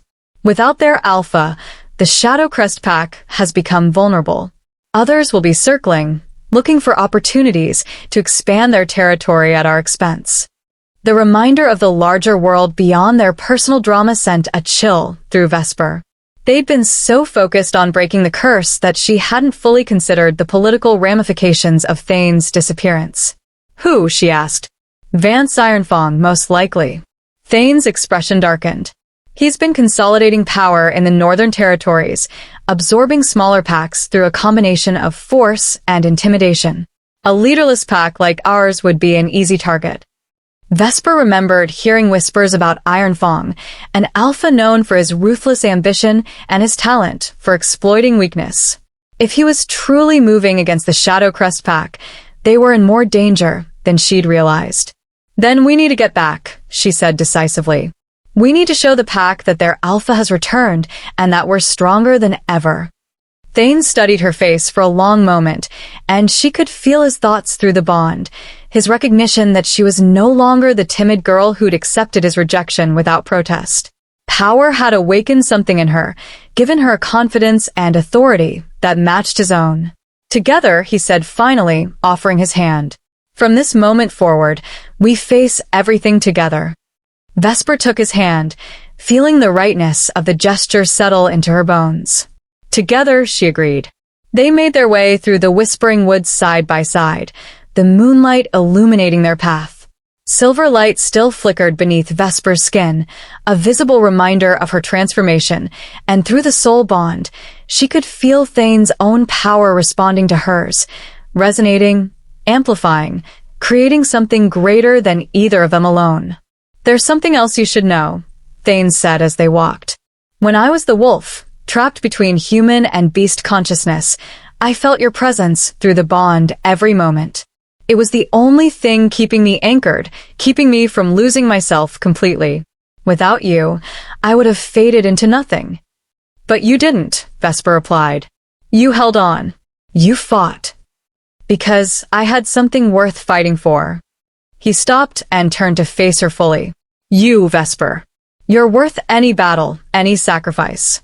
And I need you to know that before we face whatever's coming, no matter what happens, no matter what challenges we encounter, you're the most important thing in my world." The words settled around her heart like a warm embrace. For so long, she'd been told she was worthless, broken, a burden on the pack. Now here stood the strongest alpha in 6 territories, telling her she was worth everything. "We should prepare ourselves," Vesper said, trying to focus on practical matters even as emotion threatened to overwhelm her. "Our return is going to cause chaos. The pack thought you were dead or permanently lost, and they're going to learn that not only am I back, but their future Luna is moonborn with power beyond anything they've imagined." Thane's smile was fierce with pride. "Some will celebrate. Others will be threatened. We need to be ready for both reactions." As they emerged from the tree line and the Shadowcrest stronghold came into view, its towers dark against the star-filled sky, Vesper felt the weight of their future pressing down on her shoulders. Everything was about to change. The rejected mate and the cursed alpha were returning transformed, carrying powers and secrets that would reshape their pack's destiny. But they would face it together, and that made all the difference. Through the soul bond, she felt Thane's absolute certainty that they could weather any storm. His faith in her, in them, in what they could accomplish as true mates, was unshakable. "Ready?" he asked as they approached the stronghold's gates. Vesper thought of the bargain she'd made, the power now flowing through her veins, the year of service that awaited after they dealt with more immediate threats. She thought of the pack who'd scorned her, the challenges ahead, the enemies circling their vulnerable territory. And she smiled, silver light dancing across her skin like captured starlight. "I'm ready," she said. "Let's go home." Together, they walked toward the gates of Shadowcrest stronghold, ready to reclaim what was theirs and face whatever destiny the moon goddess had planned for them. The broken girl was gone, replaced by a moonborn Luna whose power would soon become legend. And beside her walked an alpha who had learned that true strength lay not in pride or tradition, but in the courage to love without reservation. Their story was far from over. In many ways, it was only just beginning. Chapter 8. The Alpha's Return. The night guard at the stronghold's main gate nearly dropped his spear when he saw them approaching. His eyes went wide with shock, darting between Thane's unmistakable form and Vesper walking beside him, silver light still flickering faintly beneath her skin. "Alpha." The word came out as barely a whisper. "But you were, we thought." "Sound the gathering bell," Thane commanded, his voice carrying the full weight of his authority. "Wake the entire pack. Tell them their alpha has returned." The guards scrambled to obey, and within moments, the deep resonant toll of the bronze bell echoed across the stronghold grounds. Lights blazed to life in windows throughout the compound as pack members were roused from sleep. Voices rose in confusion and excitement as words spread like wildfire. The alpha had returned. By the time Thane and Vesper reached the courtyard, a crowd was already gathering, warriors pulling on clothes over sleep-rumpled fur, elders moving with surprising speed despite their age, families clutching children who rubbed sleepy eyes and stared in wonder. And at the center of it all stood Finnick, his face cycling through disbelief, relief, and something that looked like cautious joy. "Thane," the beta breathed, pushing through the crowd. "Moon's mercy, we thought. Where have you been? What happened to you?" "It's a long story," Thane replied, his hand finding Vesper's and holding tight. One that the entire pack deserves to hear. Gather everyone in the Crimson Hall. All of them. This concerns us all. Finnick's gaze shifted to Vesper, and she saw the moment he registered the change in her, the way silver light played beneath her skin, the aura of power that hadn't existed before, the confidence in her bearing that spoke of fundamental transformation. His eyes widened. "What?" he started, but Thane cut him off. "In the hall, Finnick. All questions will be answered there." The beta nodded slowly, then began organizing the chaos, directing pack members toward the Great Hall with the efficiency born of years of leadership.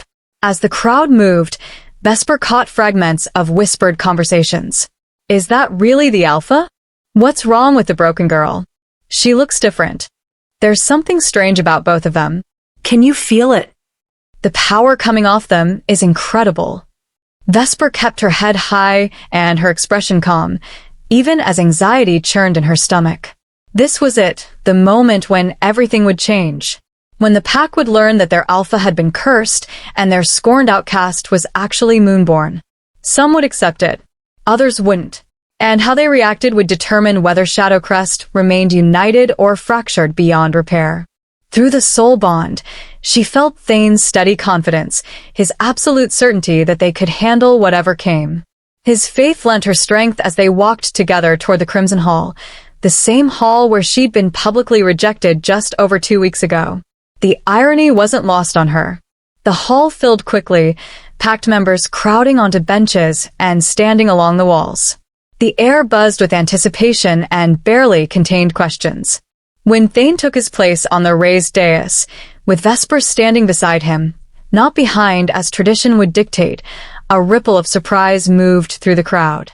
Briar Thornheart stood near the front, her scarred face unreadable. Beside her, several senior warriors exchanged meaningful glances. The elders clustered together, their weathered faces grave with concern.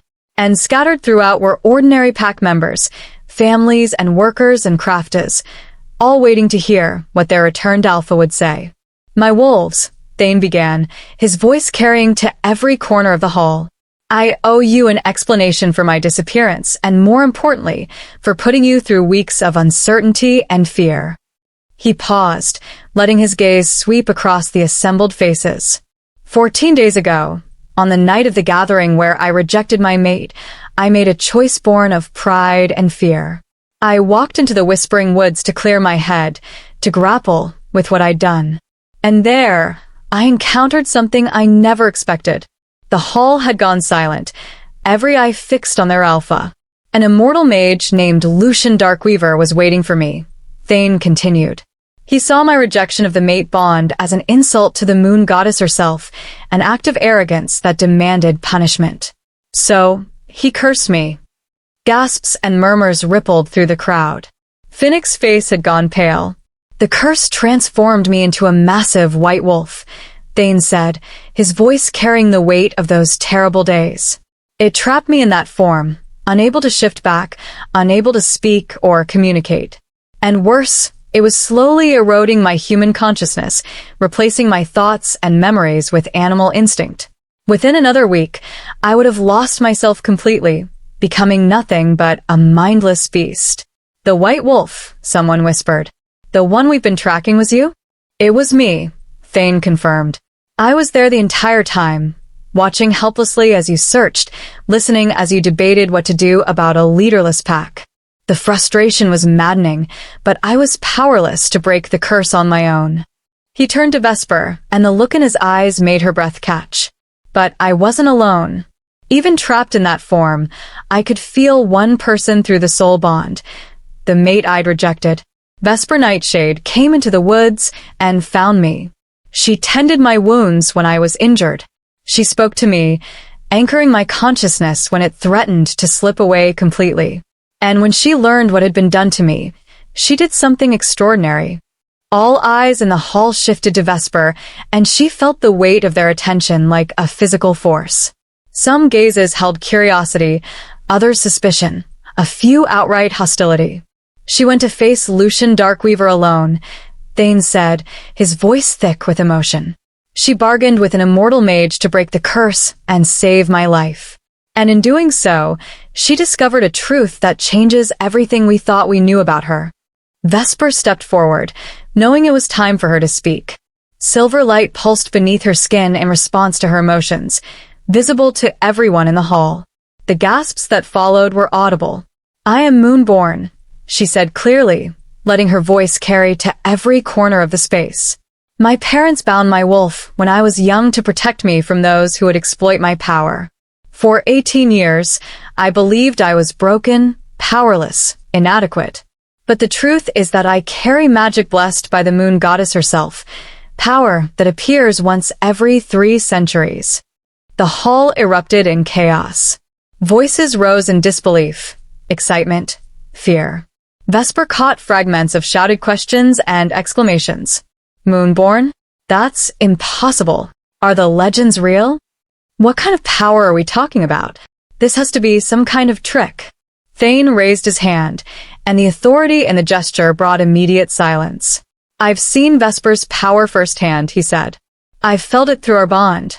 She is everything the legends describe and more. The moon goddess chose her as my mate for reasons that go far beyond politics or pack expectations." "With all due respect, Alpha," Briar Thornheart said, stepping forward, "how do we know any of this is true? How do we know she's not just using some borrowed magic to deceive us?" It was a fair question, Vesper supposed, even if the suspicion behind it stung. She'd expected resistance, especially from warriors like Briar who measured worth primarily through combat ability. "A demonstration, then," Vesper said calmly. She extended her hand toward one of the torches burning along the wall. Silver light flowed from her fingers, and the flame exploded into a pillar of moonfire, cold fire that cast dancing shadows, but generated no heat. The crowd gasped as the silver flames danced and swirled, forming intricate patterns in the air before condensing back into the normal torch flame.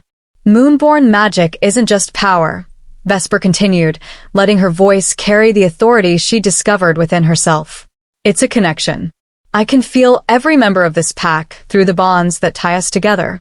I can sense truth through lies, strengthen what's broken, heal what's been wounded." She focused on the pack bonds that connected them all, threads of loyalty and family and shared purpose, and pushed power through them. Every wolf in the hall gasped as they felt a surge of strength and unity unlike anything they'd experienced before. The sensation lasted only a moment, but it was enough to prove her point. "Moon's mercy," Finnick breathed. "It's true. She's really Moonborn." "But what does this mean for the pack?" asked Thomas, one of the senior elders. His weathered face was thoughtful rather than hostile. "An alpha who is cursed, a Luna who carries ancient power. These are not ordinary circumstances." "No, they're not," Thane agreed. "But consider what we've gained. My time as the wolf taught me humility and vulnerability. I learned what truly matters, not pride or tradition, but the bonds that connect us to each other. And Vesper's power gives us protection that no ordinary pack possesses." "It also makes us a target," said a voice from the back. A young warrior named Declan stepped forward, his expression troubled. "If word spreads that we have a Moonborn Luna, every ambitious alpha in 6 territories will want to either claim her or destroy her." The observation sent a chill through the hall. Vesper hadn't fully considered that aspect, that her revealed nature might bring danger to the entire pack. "Which is why we need to be stronger than ever," Thane said firmly. "United, prepared, ready to defend what's ours. But before we can face external threats, I need to address an internal matter." He turned to face Vesper fully, and through the bond, she felt his determination and absolute certainty about what he was about to do. 2 weeks ago, in this very hall, I rejected Vesper Nightshade as my mate, Thane said, his voice carrying to every corner of the space. "I called her inadequate and unsuitable. I allowed pride and fear to dictate my choices instead of trusting in the moon goddess's wisdom. That rejection was the greatest mistake of my life, and I intend to rectify it now." He dropped to one knee before her, just as he had in the forest, and the hall erupted in shocked murmurs. An alpha kneeling before anyone, even his mate, was almost unheard of. Vesper Nightshade, Thane said, his voice thick with emotion but absolutely steady, "You are Moonborn, blessed by the goddess, carrier of power that makes you extraordinary in every way. But more than that, you are kind and brave and loyal beyond measure. You saved my life when you had every reason to let me fade into nothing. You faced an immortal mage alone to break a curse I earned through my own arrogance. And you've shown me what true strength really means." He took her hand in his, and silver light flared between them, their powers recognizing and amplifying each other. "I'm asking you, before this entire pack, to give me another chance," Thane continued. "Not because of duty or politics or pack expectations, but because I love you. I've loved you for years, and I'll love you until the day I die. Will you accept me as your mate? Will you stand beside me as Luna of the Shadowcrest pack?" Vesper looked down at him, this powerful alpha who'd been humbled by his own mistakes, transformed by suffering, and emerged stronger for it. Through the bond, she felt the absolute sincerity of his love, his commitment, his determination to spend the rest of his life proving that she was the most important thing in his world. The hall held its collective breath, waiting for her answer. "Yes," Vesper said clearly, letting her voice carry to every listening ear. "I accept you, Thane Shadowcrest. Not despite what happened between us, but because of it. We've both been transformed, you by curse, me by awakening power. We're not the same people who stood in this hall 2 weeks ago. We're stronger now, together." She pulled him to his feet, and when they kissed, silver light exploded around them in a display of power that made the entire hall gasp. Through the bond, she felt their souls intertwining completely, the damaged connection finally healing, becoming stronger than it had ever been before. When they broke apart, Thane turned to face the assembled pack, keeping Vesper's hand firmly in his. "From this moment forward, Vesper Nightshade is your Luna," he declared. "She speaks with my authority, and any insult to her is an insult to me. We are bound, not just by soul bond, but by choice. And together, we will lead this pack into a future that honors both tradition and the new possibilities that have opened before us." For a moment, silence reigned. Then Finnick stepped forward and dropped to one knee, his fist over his heart in a gesture of absolute loyalty. "My Alpha, my Luna," he said formally. "The Shadowcrest pack is stronger for your return and your union." One by one, others followed, first the warriors, then the elders, then families and workers, until the entire hall was kneeling in acceptance of their Alpha and their newly revealed Moonborn Luna. But even in that moment of triumph, Vesper caught sight of a few faces that didn't hold joy or acceptance. A handful of wolves who knelt out of duty rather than conviction, whose expressions spoke of fear or resentment or calculation. Not everyone was happy about these changes, and some, she suspected, would prove dangerous in the days ahead. Through the bond, she felt Thane's awareness of the same thing, his recognition that their problems were far from over. But for tonight, they had achieved something crucial. The pack knew the truth, had accepted their Alpha's return, and had acknowledged Vesper's place as Luna. It was the beginning, and whatever challenges awaited, they would face them together. Chapter 9. Gathering Storms. The emergency council meeting was called for dawn, giving the pack barely 3 hours to absorb the revelations before they needed to address more immediate concerns. Vesper sat in Thane's study, their study now, she supposed, surrounded by maps of the territory and reports that had accumulated during his absence. Finnick spread the latest intelligence across the desk, his expression grim. "While you were indisposed, Alpha, 3 neighboring packs submitted to Vance Ironfang's rule. The Riverrun pack fell first, then Meadowspring, and just 2 days ago, Thornwood."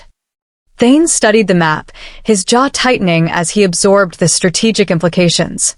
Red markers now indicated Ironfang territory, and the pattern was clear. Vance was systematically surrounding Shadowcrest lands. "Submitted voluntarily?" Thane asked, though his tone suggested he already knew the answer. Riverrun and Meadowspring accepted protection after scouts reported unusual activities near their borders, probably Ironfang warriors staging false threats, Finnick replied. Thornwood tried to resist. Their alpha, Ronan, was found dead 3 days later. Hunting accident, supposedly. There are no accidents with Vance Ironfang, Thane said flatly. Everything he does is calculated, deliberate. He's been planning this expansion for months, and my disappearance gave him the perfect opportunity. Vesper leaned forward, studying the map with growing unease. He's been circling us, waiting for the right moment to strike. Exactly. Finnick's gaze shifted to her, and she saw grudging respect in his eyes. We've had scouts report unusual activity along our borders for the past week. Groups of wolves testing our defenses, watching our patrol patterns. They're gathering intelligence for an assault. How many warriors can Ironfang field? Vesper asked. With the 3 absorbed packs, at least 60, Finnick replied. All experienced fighters, loyal to Vance through a combination of fear and reward. He's ruthless but effective. He keeps his warriors fed, wealthy, and convinced that conquest is their destiny. And we have, Thane prompted. 25 combat-ready warriors, give or take, Finnick said. Plus perhaps another 15 who could fight if necessary, elders with experience, younger wolves who haven't completed full training. But against Ironfang's numbers. He trailed off, the implications clear. The study fell silent as they all contemplated math. Even with Thane's return, even with Vesper's newly awakened powers, they were vastly outnumbered. There's something else, Finnick added reluctantly. An envoy arrived yesterday from Ironfang. He requested a meeting with our leadership to discuss mutually beneficial arrangements. I told him the Alpha was unavailable and that we'd respond when circumstances permitted. Translation: he's coming to demand our submission, Thane said grimly. With overwhelming force ready to back up his demands if we refuse. When is this meeting supposed to take place? Vesper asked. Finnick consulted his notes. 3 days from now, at sunset. The envoy made it clear that Vance expects an answer then. 3 days. They had 3 days to prepare for a confrontation that could determine the survival of their entire pack. A knock at the door interrupted their strategy session. Briar Thornheart entered at Thane's command, her expression troubled. Alpha, Luna, she said, nodding to each of them in turn. We have a problem. Some of the younger warriors are questioning whether we should even fight. They've been hearing stories about Ironfang's strength, about how the packs that submitted were spared bloodshed. There's talk that resistance would be suicide. Talk started by whom? Thane asked sharply. Briar hesitated. Several sources, but the loudest voice is Declan Ashwood. He's been arguing that we should accept Ironfang's protection rather than throw away lives in a battle we can't win. Vesper remembered Declan from the gathering, the young warrior who'd pointed out that her revealed nature made them a target. He'd seemed troubled then, but not necessarily hostile. Is he Ironfang's plant? She asked. Someone bought to spread defeatism? I don't think so, Briar replied thoughtfully. I think he's genuinely afraid and trying to convince himself that submission is the pragmatic choice. But the effect is the same. He's undermining confidence when we need unity. Thane stood and moved to the window, staring out at the whispering woods as dawnlight began to paint the sky in shades of gold and rose. Through their bond, Vesper felt the weight of leadership pressing down on him, the responsibility for every life in the pack, the knowledge that his decisions would determine who lived and who died. We need to address this directly, he said finally. Call another gathering for this evening. I want every pack member there, warriors, elders, families, everyone. If we're going to face Ironfang, we need complete unity. No doubts, no divisions. And if some still want to submit? Finnick asked carefully. Then they're free to leave, Thane said, his voice hard. I won't force anyone to fight who doesn't believe in what we're defending. But those who stay will fight with everything they have, because the alternative to victory is extinction. After Briar left to organize the evening gathering, Vesper moved to stand beside Thane at the window. Through their bond, she could feel his turmoil, his determination to protect the pack warring with his fear of leading them into a battle they might not survive. You're thinking about the numbers, she said quietly. 60 against 25. Thane's voice was bleak. Even with your powers and mine, those are terrible odds. Then we change the equation, Vesper replied. We don't fight the battle Ironfang expects. We use advantages they don't know about. Thane turned to her, hope flickering in his storm-gray eyes. What advantages? Your time as the wolf taught you about the forest, paths, and hiding places you never knew existed, right? When he nodded, she continued, and my moonborn magic can strengthen pack bonds, enhance our warriors' abilities, maybe even heal injuries during combat. We're not the same leaders Ironfang thinks we are. You're talking about guerrilla tactics, Thane said, understanding dawning on his face. Hit and run attacks, ambushes, using the terrain against superior numbers. Exactly, Vesper confirmed. Vance Ironfang expects us to meet him in open battle, pack against pack, strength against strength. But we know this territory better than he does. We can make every inch of ground cost him dearly. Thane was quiet for a moment, his tactical mind clearly working through possibilities. It could work, he said slowly. We'd need to prepare defensive positions, create supply caches, and train the warriors in new tactics. And we'd need to be willing to abandon the stronghold if necessary, to make them chase us into the deep woods where numbers matter less. The pack won't like that, Thane warned. This stronghold has been our home for generations. Better to lose a building than lose our lives, Vesper said firmly. Strongholds can be rebuilt. Dead wolves can't be brought back.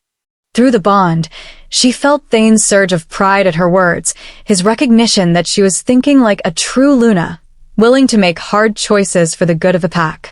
There's still the problem of Declan and others like him, Thane pointed out. Fear is contagious. If enough wolves start believing submission is better than fighting, unity crumbles. Then we give them something to believe in, Thane said decisively. Tonight's gathering isn't just about strategy. It's about reminding them who they are, what they're fighting for, and why some things are worth dying to protect. The day passed in a blur of preparation and planning. Vesper spent the afternoon with Elder Sage, learning what the ancient healer knew about using moonborn magic in combat situations. The old woman taught her to channel power through the pack bonds, to create shields of silver light, to heal without draining herself completely. You'll be tempted to give everything, Elder Sage warned as they practiced in her garden. Moonborn magic is tied to emotion, and your desire to protect your pack will push you to burn yourself out trying to save everyone. You must maintain balance, child. A dead Luna helps no one. Vesper practiced summoning and dismissing moonfire, learned to sense injuries through the pack bonds, experimented with projecting her power outward in waves that could strengthen or disorient, depending on her intent. By the time the sun began its descent toward the horizon, she felt more confident in her abilities, though still painfully aware of how much she had yet to learn. The gathering that evening was tense from the start. Pack members filled the Crimson Hall, but the excited energy from the previous night had been replaced by worry and barely suppressed fear. Vesper could feel it through the pack bonds, anxiety about the coming confrontation, doubt about their chances, anger at being forced into this position. Thane stood before them with Vesper at his side, his presence commanding but his expression open. He didn't hide behind the mask of alpha authority. Instead, he let them see his concern, his determination, his absolute commitment to their survival. By now, you've all heard the rumors, he began. Vance Ironfang has absorbed 3 packs and is circling our territory. In 3 days, he'll demand our submission. Some of you believe we should accept his offer rather than fight a battle we might not win. He paused, letting his gaze sweep across the assembled faces. I understand that fear. I spent 2 weeks trapped as a wolf, helpless and watching as our pack grew more vulnerable. I know what it feels like to be powerless in the face of overwhelming threat. But here's what I also learned, Thane continued, his voice growing stronger. Power isn't just about numbers or strength. It's about courage, unity, and fighting for something worth preserving. Vance Ironfang offers protection, yes. But at what cost? He'll absorb our pack, scatter our families, erase everything that makes us who we are. We'll become nothing but warriors in his army, tools to be used in his endless expansion. Is that better than dying? Declan called from the crowd, his voice carrying challenge and genuine anguish. Is pride worth watching our children slaughtered? No, Vesper said, stepping forward before Thane could respond. Pride isn't worth that. But freedom is. Identity is. The right to choose our own destiny rather than having it dictated by a tyrant. That's worth fighting for. She let silver light pulse beneath her skin, visible to everyone in the hall. I was powerless for 18 years. Broken, they called me. Worthless. And I believed them because I didn't know any better. But the truth is that I carried power all along. It was just hidden, waiting for the right moment to emerge. You're the same, Vesper continued, her voice carrying authority she'd never possessed before. Every one of you has strength you haven't discovered yet, courage you don't know you possess. And together, we're more powerful than any tyrant who thinks he can conquer us through fear. Pretty words, called a voice from the back. But they don't change the numbers. 60 warriors against 25. You're right, Thane agreed. In a straight battle, those numbers would destroy us. Which is why we're not going to fight a straight battle. He gestured to the map that had been set up behind him. We know this territory better than Iron Fang ever will. Every trail, every den, every hiding place. We'll use that knowledge to make him pay for every inch of ground. We'll strike from the shadows and disappear before he can respond. We'll make him chase us into terrain where his numbers become a liability rather than an advantage. And if that's not enough, Declan pressed. If he still overwhelms us, then we'll know we fought for something worth defending, Vesper said quietly. We'll know we stood against tyranny rather than kneeling before it. And our children will remember that we chose freedom over fear. The hall fell silent, and Vesper could feel the pack bonds thrumming with conflicting emotions, fear warring with determination, doubt struggling against hope. This was the moment that would determine everything. Would they unite behind their Alpha and Luna, or would fear fracture them beyond repair? Finnick stepped forward, his fist over his heart. I stand with Alpha and Luna. I'll fight beside them to my last breath. Briar followed immediately. The Thornhearts stand with Shadowcrest. We don't kneel to tyrants. One by one, others joined, warriors first, then elders, then families who had everything to lose. Not everyone, Vesper noted. A handful remained seated, their expressions troubled or openly hostile. But the majority stood, and their unity created a surge through the pack bonds that made her gasp. This was what true pack strength felt like, not just individual power, but the collective determination of wolves who'd chosen to stand together. Then we have 3 days to prepare, Thane said, his voice ringing with conviction. 3 days to turn this territory into a fortress that Iron Fang will regret attacking. Warriors report to Briar for defensive positioning and tactical training. Elders work with Finnick on supply caches and evacuation plans for non-combatants. Everyone else, prepare yourselves mentally and physically for what's coming. As the gathering dispersed, Vesper felt exhaustion settling into her bones. The emotional weight of the day, combined with her magical practice, had drained her more than she'd realized. But through the bond, she also felt Thane's steady strength, his absolute faith that they could weather this storm together. You are magnificent, he said quietly once they were alone. A true Luna, rallying the pack when they needed it most. We were magnificent, Vesper corrected. Together. They stood in the emptying hall, hands clasped and bond humming with connection, knowing that the hardest trials still lay ahead. In 3 days, Vance Iron Fang would come with his demands and his overwhelming force. And the Shadowcrest pack would show him that some things, freedom, identity, the right to choose, were worth any price. Chapter 10. The Iron Fang Threat. The next 3 days passed in a frenzy of preparation that transformed the Shadowcrest territory into something between a fortress and a trap. Vesper worked alongside the warriors, learning their strengths and weaknesses through the pack bonds, identifying who would excel at ambush tactics versus direct combat. Briar proved invaluable, her years of military experience translating into defensive strategies that maximized their limited numbers. She positioned scouts at key vantage points, created supply caches in hidden locations throughout the forest, and drilled the warriors in coordinated hit-and-run tactics that would confound a larger, more conventional force. Thane's knowledge of the territory, enhanced by his weeks as the White Wolf, revealed paths and hiding places that even longtime pack members hadn't known existed. He led teams into the deep woods, showing them routes that could be used for quick retreat or surprise attacks, natural choke points where terrain would negate numerical superiority. And Vesper discovered the true scope of her Moonborn abilities. On the second day of preparation, she gathered the warriors in a clearing and pushed power through the pack bonds in a way Elder Sage had taught her. Silver light flowed from her into each wolf present, and she felt their connection to each other strengthen, deepen, become something more than it had been. "What was that?" gasped a young warrior named Rowan, staring at his hands as if seeing them for the first time. "I feel stronger. Faster. Like I could take on 3 opponents at once." "Moonborn enhancement," Elder Sage explained, watching from the edge of the clearing with an approving expression. "Luna has strengthened your natural abilities through the pack bonds. The effect will last for several days, maybe longer, if she reinforces it." "Can you do this during battle?" Briar asked, a tactical mind already working through the implications. "Strengthen specific warriors in real time as the situation changes?" "I think so," Vesper replied, though the effort had left her slightly dizzy. "But it's draining. I can't maintain it indefinitely." "You won't need to," Thane said, moving to stand beside her.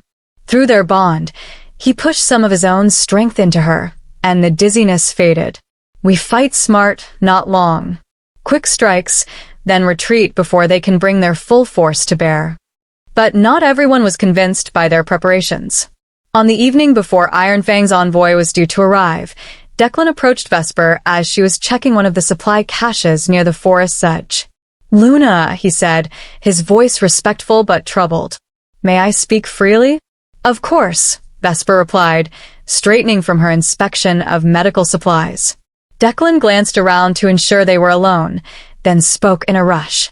"I know what you and the Alpha are trying to do. I understand the strategy, the preparations, all of it. But I still think we're making a mistake." "You want to submit to Iron Fang," Vesper said quietly. "I want to survive," Declan corrected. "I have a mate, Luna. A daughter who just turned 3. If we fight and lose, what happens to them?" Vance Ironfang doesn't show mercy to those who resist. The pain in his voice was genuine, and through the pack bonds, Vesper felt his fear. Not for himself, but for his family. He wasn't a coward or a traitor. He was a father trying to protect his child in the only way he could see. "If we submit, what kind of life will your daughter have?" Vesper asked gently. "Growing up in a pack where she's taught that survival means kneeling before tyrants? Where strength is measured only by willingness to conquer others?" "She'd be alive," Declan said simply. "That's all that matters to me." Vesper understood his position, even sympathized with it. But she also knew that some choices, once made, could never be unmade. Submitting to Ironfang would mean giving up everything that made Shadowcrest who they were. "I can't promise you will win," she said honestly. "I can't promise that everyone will survive. But I can promise that if we stand together, if we fight for our freedom, your daughter will grow up knowing her father was brave. That he stood against darkness rather than kneeling before it. And if I'm dead?" Declan's voice cracked. "What comfort will that knowledge be to her then?" "More than you might think," Vesper replied softly. "My parents died when I was young. But I always knew they loved me enough to make hard choices for my protection. That knowledge sustained me through years of hardship. Your daughter will carry your courage with her, Declan. Whatever happens, she'll know you fought for something worth defending." Declan was quiet for a long moment, his internal struggle visible on his face. Finally, he nodded slowly. "I hope you're right, Luna. For all our sake." As he walked away, Vesper felt the weight of leadership settle more heavily on her shoulders. Every choice she and Thane made would ripple through the pack, affecting lives in ways they might never fully understand. The responsibility was staggering. Through the bond, She felt Thane's awareness of her turmoil, his steady reassurance that they were making the right choices, even when those choices carried terrible costs. "We'll protect them," his thoughts whispered through their connection. "All of them. Whatever it takes." "Whatever it takes," Vesper agreed. The evening of the third day arrived with storm clouds gathering on the horizon, a fitting backdrop for what was to come. The Ironfang envoy arrived exactly at sunset, accompanied by 6 warriors whose size and bearing spoke of extensive combat experience. They moved with the casual confidence of wolves who'd never faced a threat they couldn't overcome through force or intimidation. The envoy himself was a tall, scarred wolf named Kieran who looked like he'd been carved from granite and bad intentions. He surveyed the assembled Shadowcrest leadership with cold assessment before his gaze settled on Thane. "Alpha Shadowcrest," he said, his voice carrying an accent from the Northern Territories. "I bring greetings from Alpha Vance Ironfang and an offer of protection for your pack." "Protection from what?" Thane asked mildly, though his expression betrayed nothing. "From the chaos consuming the region," Kieran replied smoothly. "Surely you've noticed. Packs falling, territories changing hands, old alliances crumbling. These are dangerous times, Alpha. A pack without strong leadership becomes vulnerable to forces beyond their control. And yet here I stand," Thane said. "Return to my pack, very much in control." Something flickered in Kieran's eyes, surprise, perhaps, that Thane was pushing back rather than accepting the implicit threat. "Your return is unexpected," he admitted. "We'd heard you were lost, possibly dead. Alpha Ironfang will be pleased to learn otherwise." "I'm sure he will," Thane said dryly. "Now, what exactly is this offer of protection?" Kieran's expression hardened. Simple. "Shadowcrest submits to Ironfang authority. Your pack maintains its territory and basic autonomy, but your warriors serve under our command. Resources are shared according to need. And you acknowledge Alpha Ironfang as your superior. In other words, we become vassals," Finnick said flatly. "Servants to a conqueror. Partners in a larger enterprise," Kieran corrected, though his tone suggested the distinction was meaningless. "Alpha Ironfang is building something unprecedented, a unified confederation of packs strong enough to face any threat. Those who join willingly are rewarded. Those who resist." He let the threat hang unfinished in the air. "And if we refuse?" Vesper asked, speaking for the first time. Kieran's gaze shifted to her, and she saw his pupils dilate slightly as he registered the power radiating from her. "You must be the Luna," he said slowly. "We'd heard rumors of unusual developments in Shadowcrest. But this..." He studied her more carefully, and she knew the moment he sensed what she was. "Moon's Mercy. You're Moonborn." The admission sent a ripple through both groups. Kieran's companions tensed, their confidence shaken by the revelation. Even the envoy himself looked momentarily uncertain before his professional mask slipped back into place. "That changes things," Kieran said carefully. "Alpha Ironfang would be very interested in an alliance with a Moonborn Luna. Very interesting indeed. The offer could be significantly more generous if I'm included in the package?" Vesper interrupted, her voice sharp with anger. "If I become a tool for Ironfang's expansion?" "I wouldn't phrase it quite so crudely," Kieran replied. "But yes, your abilities would be valuable to the Confederation. You'd be honored, protected, given status far beyond what you could achieve in a single small pack." "She's not for sale," Thane said, his voice carrying a dangerous edge. "And neither is this pack. You can return to Vance Ironfang with our answer. Shadowcrest will remain independent. We acknowledge no superior, we bow to no tyrant, and we will defend our freedom with everything we possess." The clearing fell silent, tension crackling in the air like electricity before a storm. Kieran's expression cycled through surprise, calculation, and finally cold acceptance. "You're making a grave mistake, Alpha Shadowcrest," he said quietly. "Alpha Ironfang controls 60 warriors, veterans of a dozen territorial conflicts. You have perhaps 25, most of them undertrained and inexperienced. Even with a Moonborn Luna, those odds are insurmountable." "Then we'll make them surmountable," Vesper said, letting silver light pulse visibly beneath her skin. Tell Vance Ironfang that if he wants Shadowcrest territory, he'll have to take it from our cold, dead hands. And we promise to make that process as costly as possible. Kieran stared at her for a long moment, then shook his head slowly. So be it. You've chosen death over wisdom. Alpha Ironfang will honor your decision by crushing your pack so thoroughly that other foolish leaders will think twice before refusing his generous offers. When? Thane asked bluntly. Tomorrow at dawn, Kieran replied. We'll give you tonight to reconsider, to say goodbye to your families, to prepare for the inevitable. At first light, Alpha Ironfang himself will arrive with his full force. Any who wish to surrender and join the Confederation will be welcomed.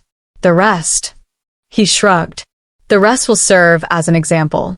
With that, Kieran and his escort turned and vanished into the gathering darkness, leaving the Shadowcrest leadership alone with the weight of their choices. Dawn, Finnick said quietly. That gives us maybe 12 hours. Then we use every minute, Thane replied. Double the scouts along all approaches.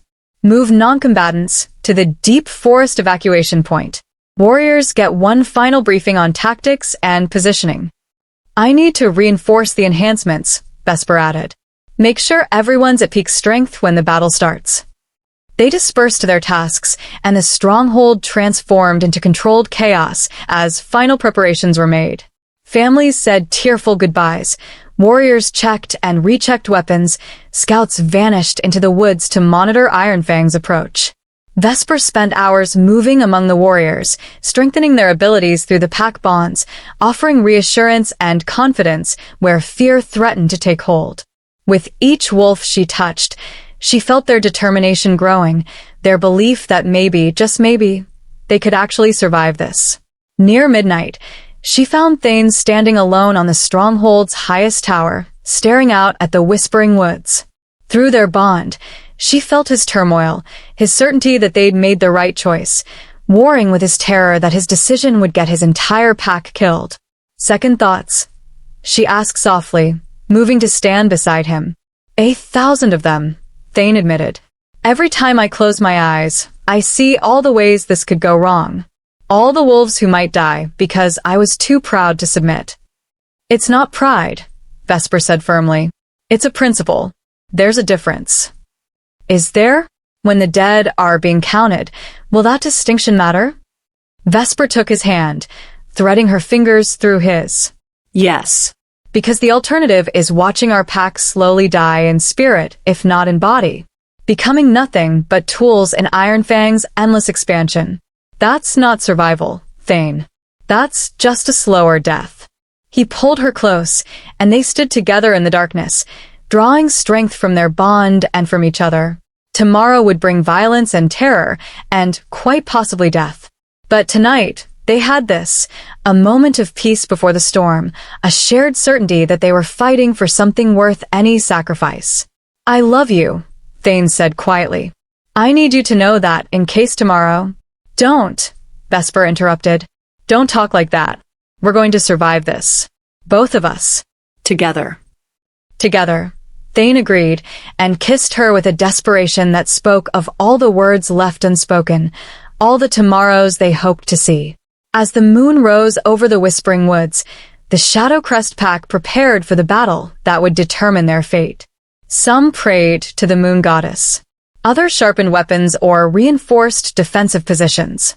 A few simply held their loved ones close and tried to find courage in each other's presence. And in the darkness beyond their borders, Vance Ironfang gathered his overwhelming force, confident that dawn would bring him another easy conquest. He had no idea what kind of fight the Shadowcrest pack was about to give him. Chapter 11. Silver Fire and Blood. Dawn broke over the whispering woods with deceptive beauty, the sky painted in shades of rose and gold that seemed to mock the violence about to unfold.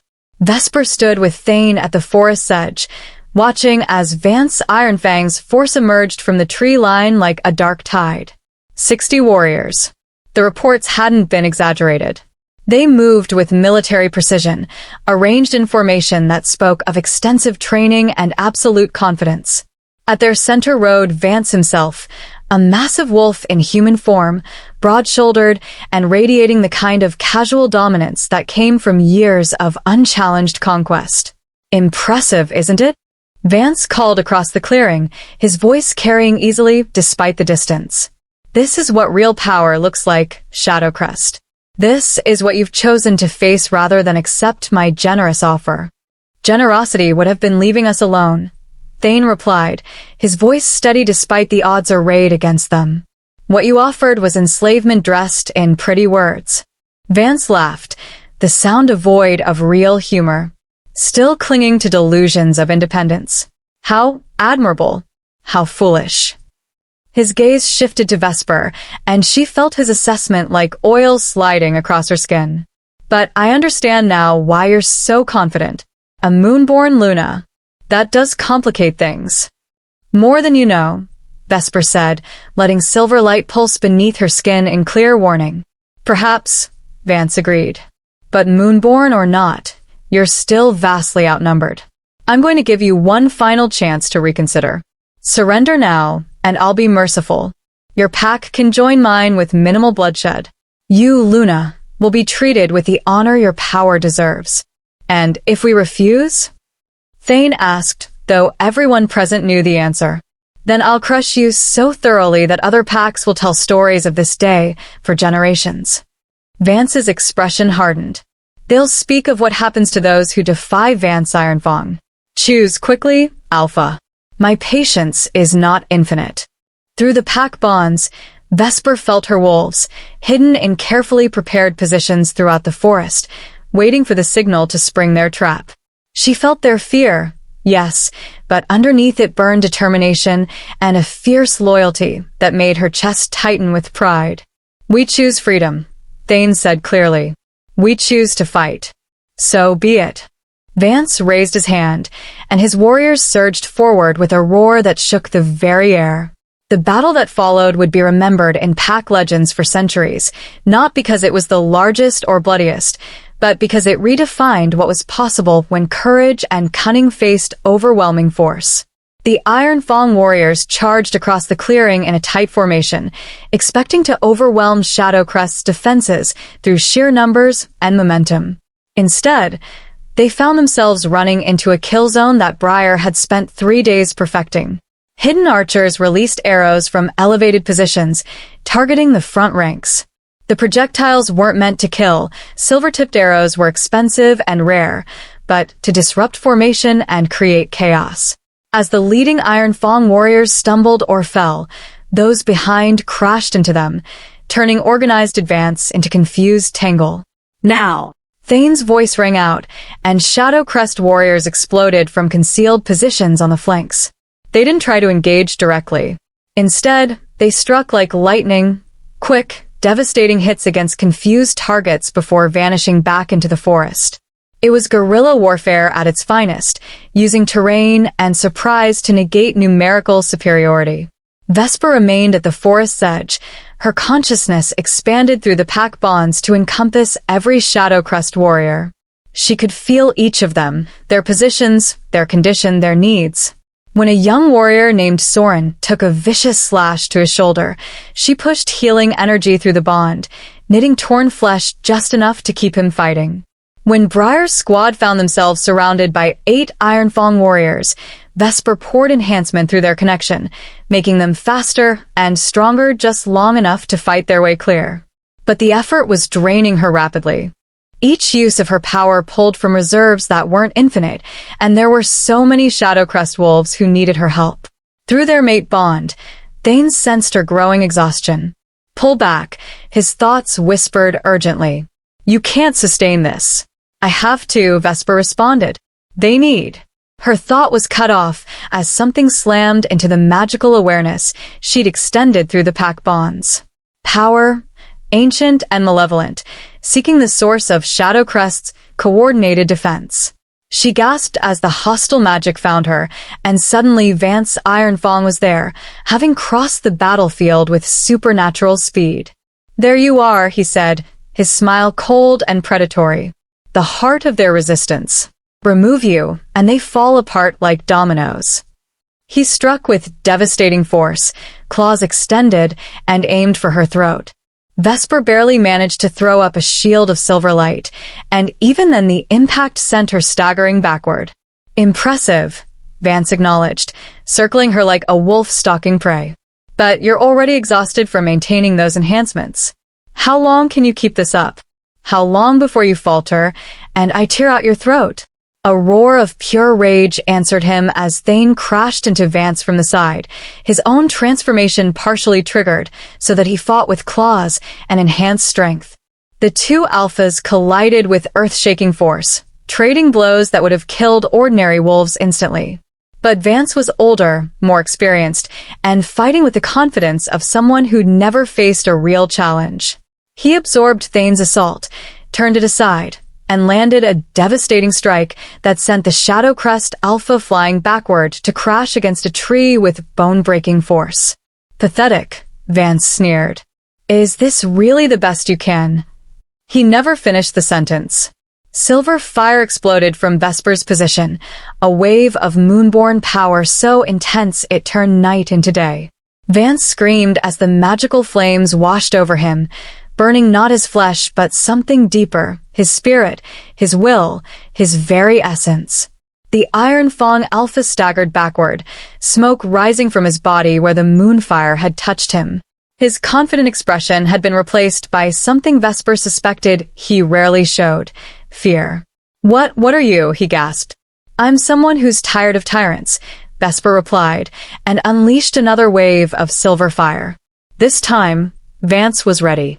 He threw up his own shield, dark magic that stank of blood and old bargains, and the two powers collided with a concussion that flattened trees and sent both sets of warriors stumbling.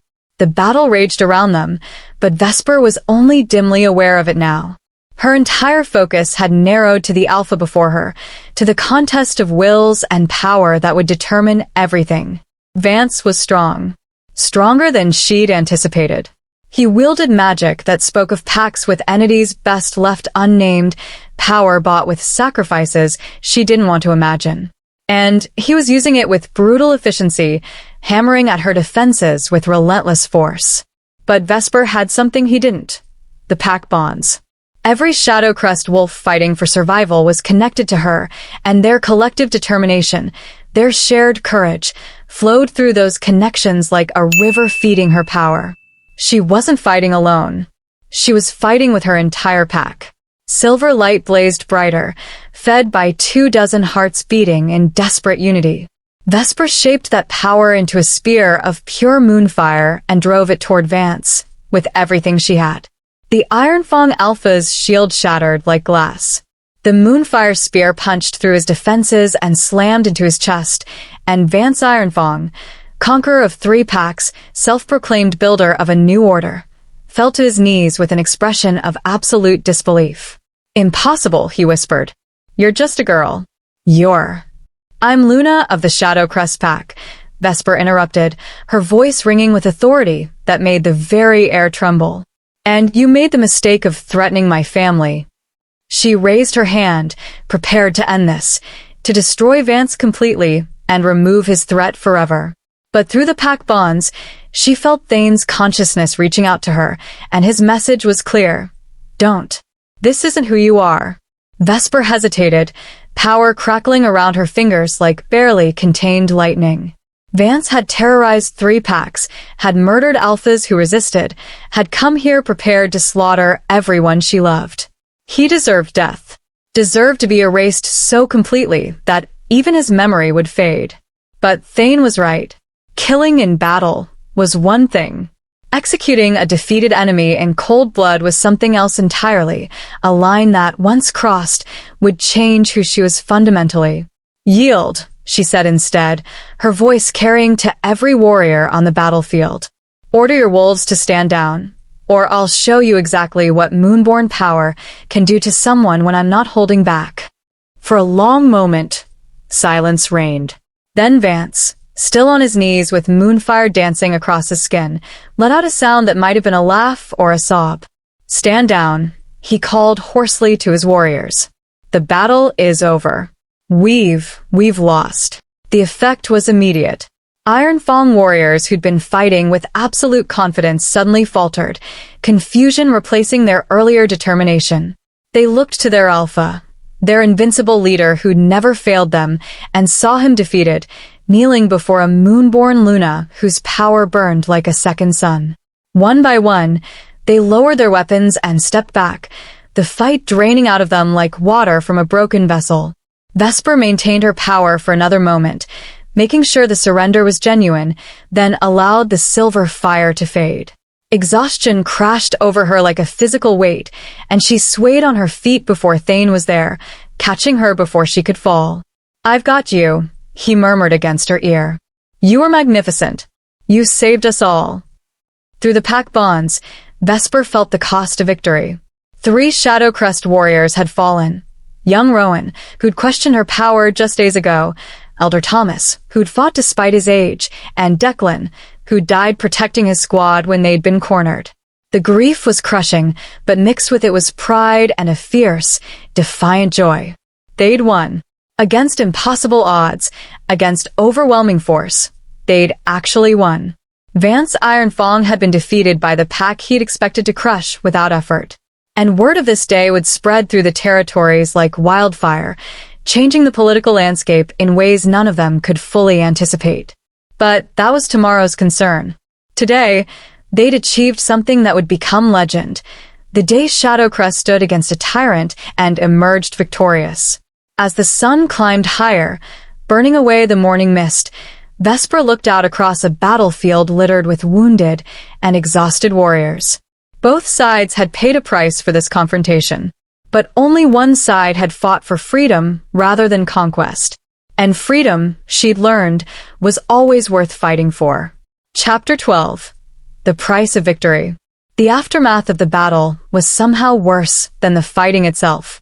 Vesper moved among the wounded with Elder Sage, using her Moonborn healing to mend what she could while the old healer worked with herbs and bandages on injuries beyond magical remedy. Every Shadowcrest warrior bore marks from the conflict, some physical, others deeper wounds that would take longer to heal. The 3 fallen wolves had been laid out in the Crimson Hall, their bodies prepared for the traditional funeral rites. Vesper knelt beside Declan, remembering their conversation just days ago. He'd died protecting his squad, fighting despite his fears because in the end he'd chosen courage over safety. His mate is with their daughter, Finnick said quietly, appearing at her shoulder.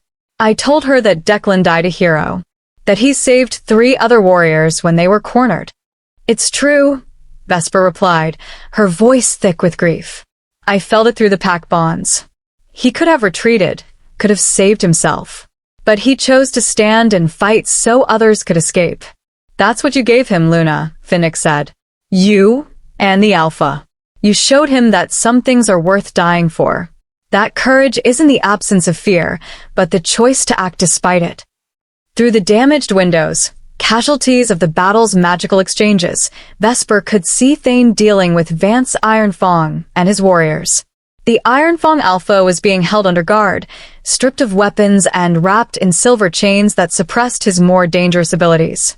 His warriors sat in a cordoned area, disarmed and subdued, watching their leader's humiliation with expressions ranging from shock to barely suppressed rage. "What happens to them?" Vesper asked. "That's what the Alpha is deciding now," Finnick replied. "Some want to execute Vance, as an example. Others argue we should ransom him back to what remains of his confederation. And a few are suggesting we do what he would have done to us, absorb his warriors into our pack by force." "And what do you think?" Finnick was quiet for a long moment. "I think we need to be better than him. If we become the thing we fought against, what was the point of fighting?" Vesper felt the wisdom in those words, felt them resonate with something deep in her core. They'd won this battle through courage and unity, not through cruelty or domination. To throw those principles away now would make their victory hollow. She found Thane in his study an hour later, staring at a map of the territories with exhaustion written in every line of his body. The battle had taken its toll on him too. Bruises darkened his ribs where Vance's blows had landed, and he moved with the careful precision of someone fighting through pain. "You should let me heal you," Vesper said softly. "Others need it more," Thane replied. I'll survive a few bruises. Stubborn alpha, she murmured, but didn't push. Through their bond, she could feel the weight of leadership pressing down on him. The responsibility for every life lost, every injury sustained, every decision still to be made. I've been thinking about Vance, Thane said, turning to face her. About what to do with him and his warriors. Execute him? Vesper suggested, though the words tasted wrong on her tongue. That's what Briar recommends. Make an example, send a message to other would-be conquerors that Shadowcrest doesn't tolerate aggression. Thane shook his head. But I keep thinking about something you said, that we fight for freedom and identity, not revenge or dominance. What are you proposing? A different kind of message, Thane said slowly. We strip Vance of his alpha status and exile him. His warriors get a choice. Return to their original packs if those packs will have them, or swear loyalty to Shadowcrest and help rebuild what their conquest destroyed. No slavery, no forced submission. Just honest service in exchange for a second chance. It was a radical proposal, the kind of mercy that could be seen as weakness by those who measured strength only through cruelty. But it was also the kind of choice that would define who Shadowcrest was, not just in this moment, but for generations to come. Some won't understand, Vesper warned. They'll see it as softness. Then they'll be wrong, Thane replied firmly. Real strength is having the power to destroy your enemy and choosing mercy instead. That's what separates us from tyrants like Vance. Through the pack bonds, Vesper felt the rightness of his decision, felt it resonate with the collective consciousness of their wolves. This was leadership not through fear, but through principle.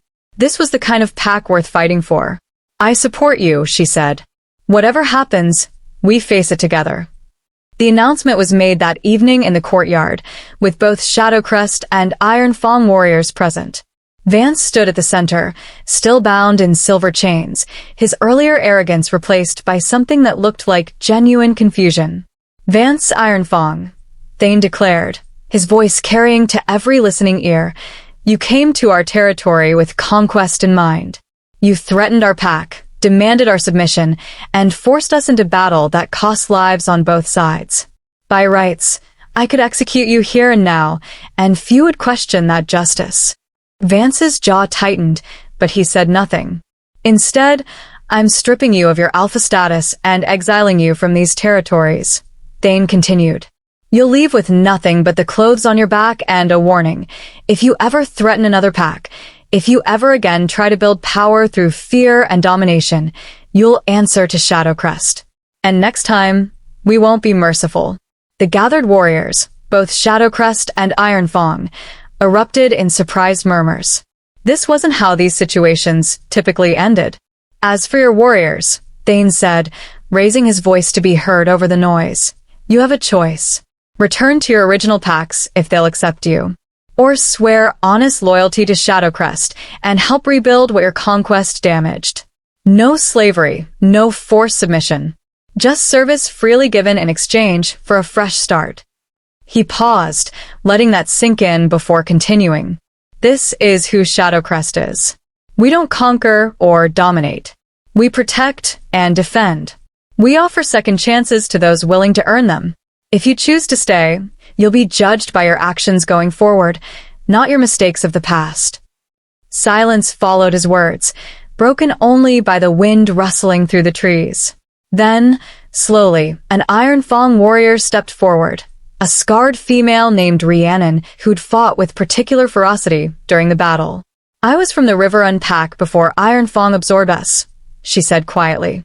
Alpha Vance promised strength and glory, but all he delivered was endless fighting and fear. If Shadowcrest offers something different, I'd like to stay and see what that looks like. Her declaration opened floodgates. More warriors stepped forward, some tentatively, others with obvious relief.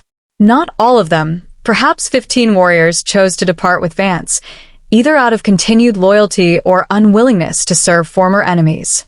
But nearly 40 warriors, freed from Vance's control, chose to swear themselves to Shadowcrest.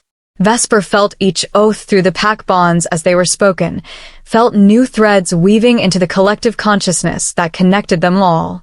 It was overwhelming and beautiful and terrifying all at once, their small pack suddenly growing, becoming something larger and more complex than it had been.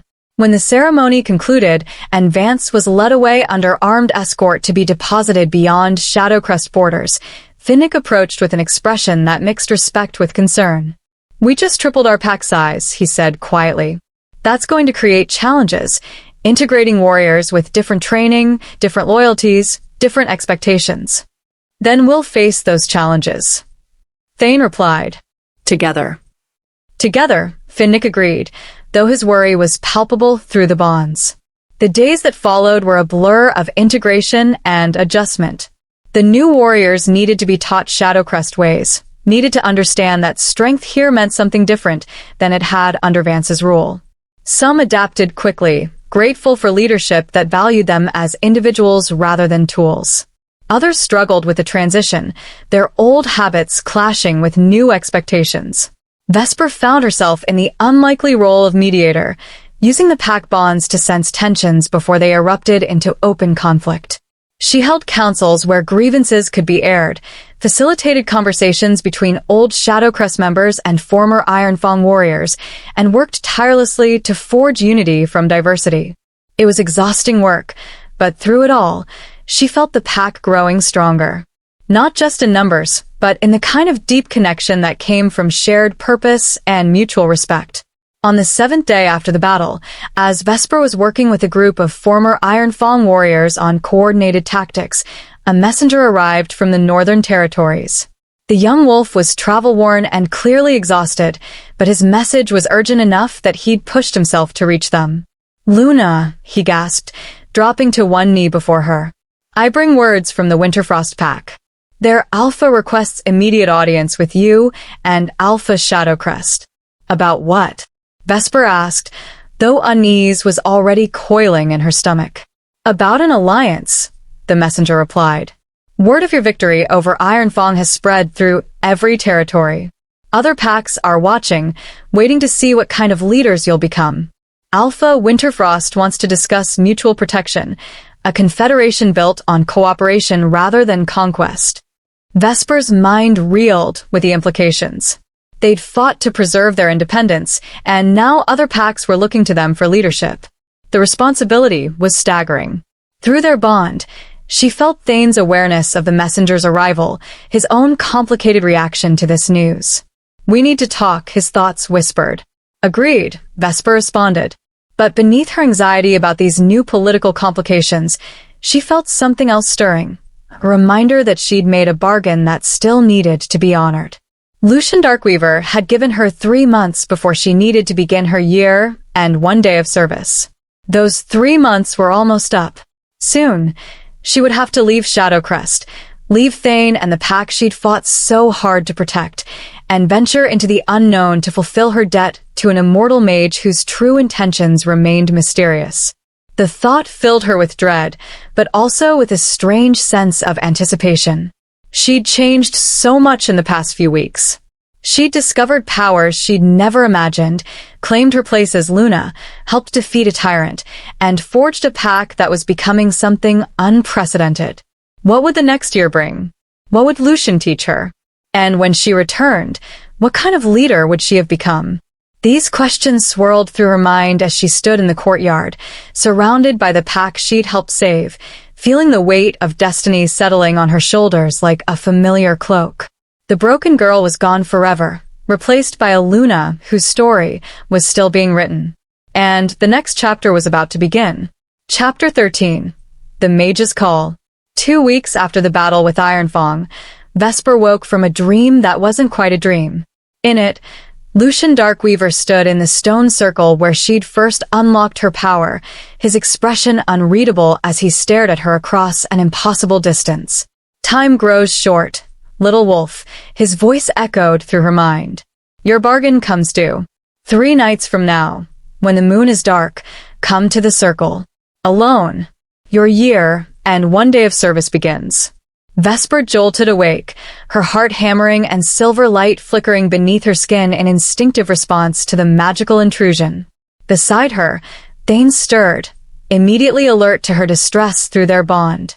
"What is it?" he asked, his voice rough with sleep but sharpening with concern.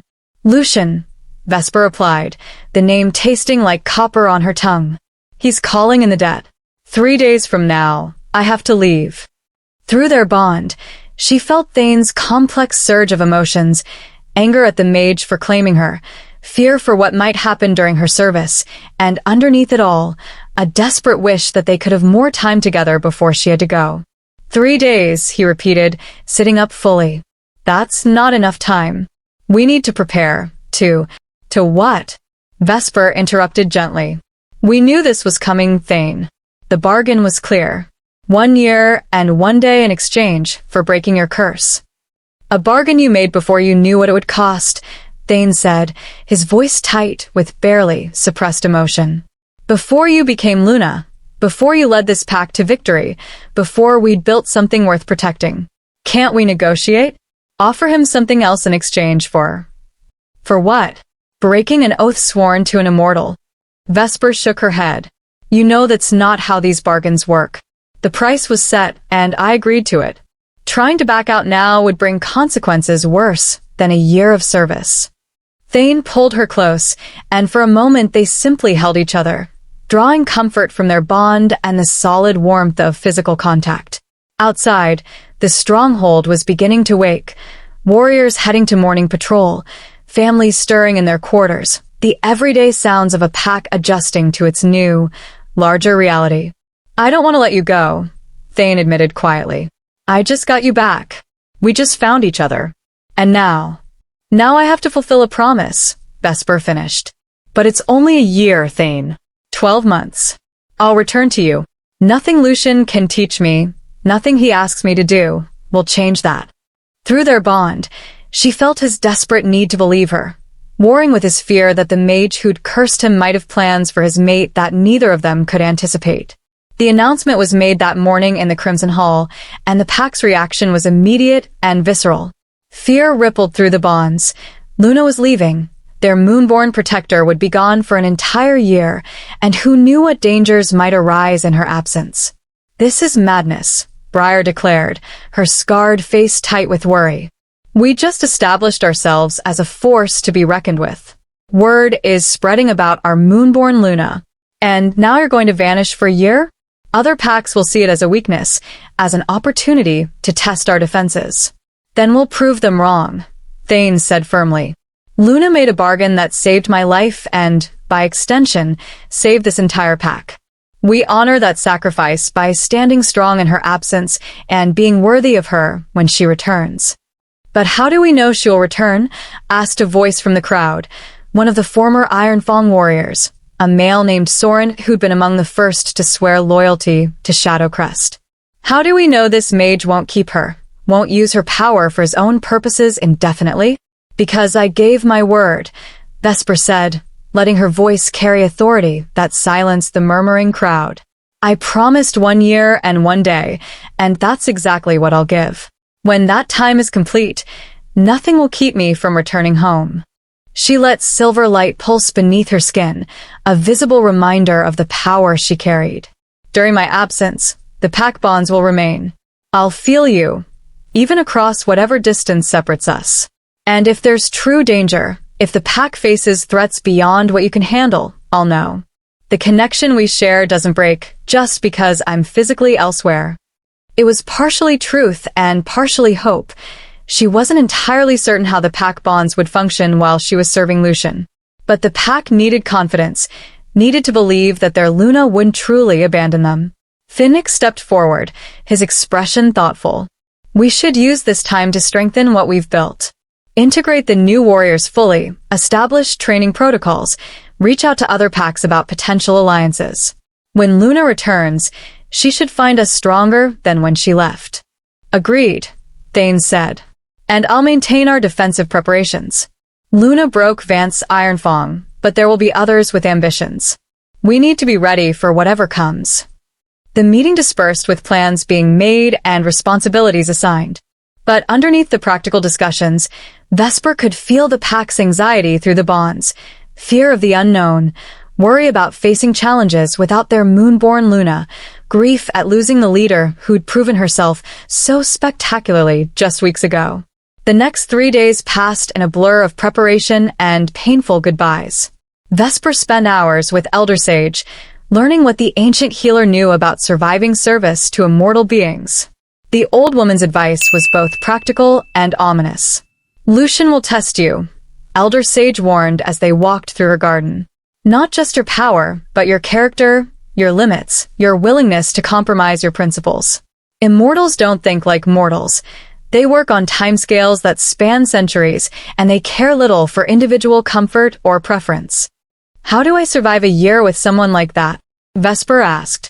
"By remembering who you are," Elder Sage replied simply.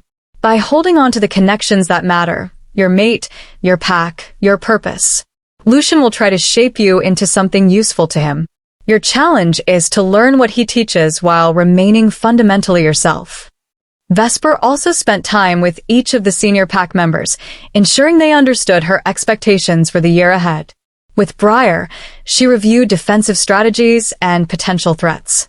With Finnick, she discussed pack governance and integration of the new warriors. With the former Ironfang wolves, she reinforced the bonds that tied them to Shadowcrest, making sure they understood their place in the pack hierarchy even in her absence. But most of her time was spent with Thane. They walked the boundaries of Shadowcrest territory together, following paths he'd learned during his time as the White Wolf. They stood at the ancient stone circle, where so much had changed, remembering the night she'd unlocked her power. They lay together in their chambers, memorizing each other's presence through touch and bond and whispered words. "I'm terrified," Thane admitted on their last night together. They stood on the tower where they'd watched for Ironfang's approach, but now the forest was peaceful, showing no signs of immediate threat. "Not just of what might happen to you, but of what I might become without you. You've changed me, Vesper. Made me better than I was. What if I lose that in your absence?" "You won't," Vesper said firmly. "Because the changes aren't about me. They're about you choosing to be better. You learned humility during your curse. You learned that pride and fear make terrible foundations for leadership. Those lessons don't disappear just because I'm not here to remind you of them." She took his hands in hers, squeezing gently. "You're going to be an amazing alpha this year. You're going to lead this pack through whatever challenges arise, and when I return, I'm going to be so proud of everything you've accomplished." "And if Lucian tries to keep you?" Thane asked, voicing the fear he'd been suppressing. "If he decides a year isn't enough, that your power is too valuable to release?" "Then I'll fight my way back to you," Vesper replied without hesitation. "I'll break whatever bonds he tries to forge and return home. Nothing, not immortal magic, not ancient bargains, not all the power in the supernatural world, will keep me from you permanently." Through their bond, she felt his desperate need to believe her, felt his love wrapping around her like a shield against whatever darkness lay ahead. They made love that night with an intensity born of impending separation, pouring everything they felt into touch and connection and the bond that sang between them. And when dawn finally broke, painting the sky in shades of fire and gold, they rose together to face the day they'd been dreading. The pack gathered to see her off, not in the Crimson Hall, but at the forest's edge where the path to the stone circle began. They stood in respectful silence, their expressions reflecting the complex mix of emotions flowing through the pack bonds: gratitude for what she'd done, fear for what lay ahead, determination to be worthy of her sacrifice. Vesper embraced Elder Sage, feeling the old woman's blessing settle over her like a warm cloak. She clasped hands with Finnick, who promised to keep Thane grounded during the difficult year ahead. She touched foreheads with Briar, warrior to warrior, and felt the fierce protector's respect flowing through the contact. And finally, she turned to Thane. "1 year and 1 day," she said, her voice steady despite the tears threatening to fall. "And then I come home." "I'll be counting the hours," Thane replied, pulling her close one last time. Through their bond, he poured every ounce of his love and faith and desperate hope into her, and she wrapped herself in those emotions like armor. When they finally broke apart, Vesper turned toward the forest without looking back. She knew that if she saw the pack's faces one more time, if she felt the full weight of their worry and love through the bonds, her resolve might crumble. The walk to the stone circle felt both endless and too short.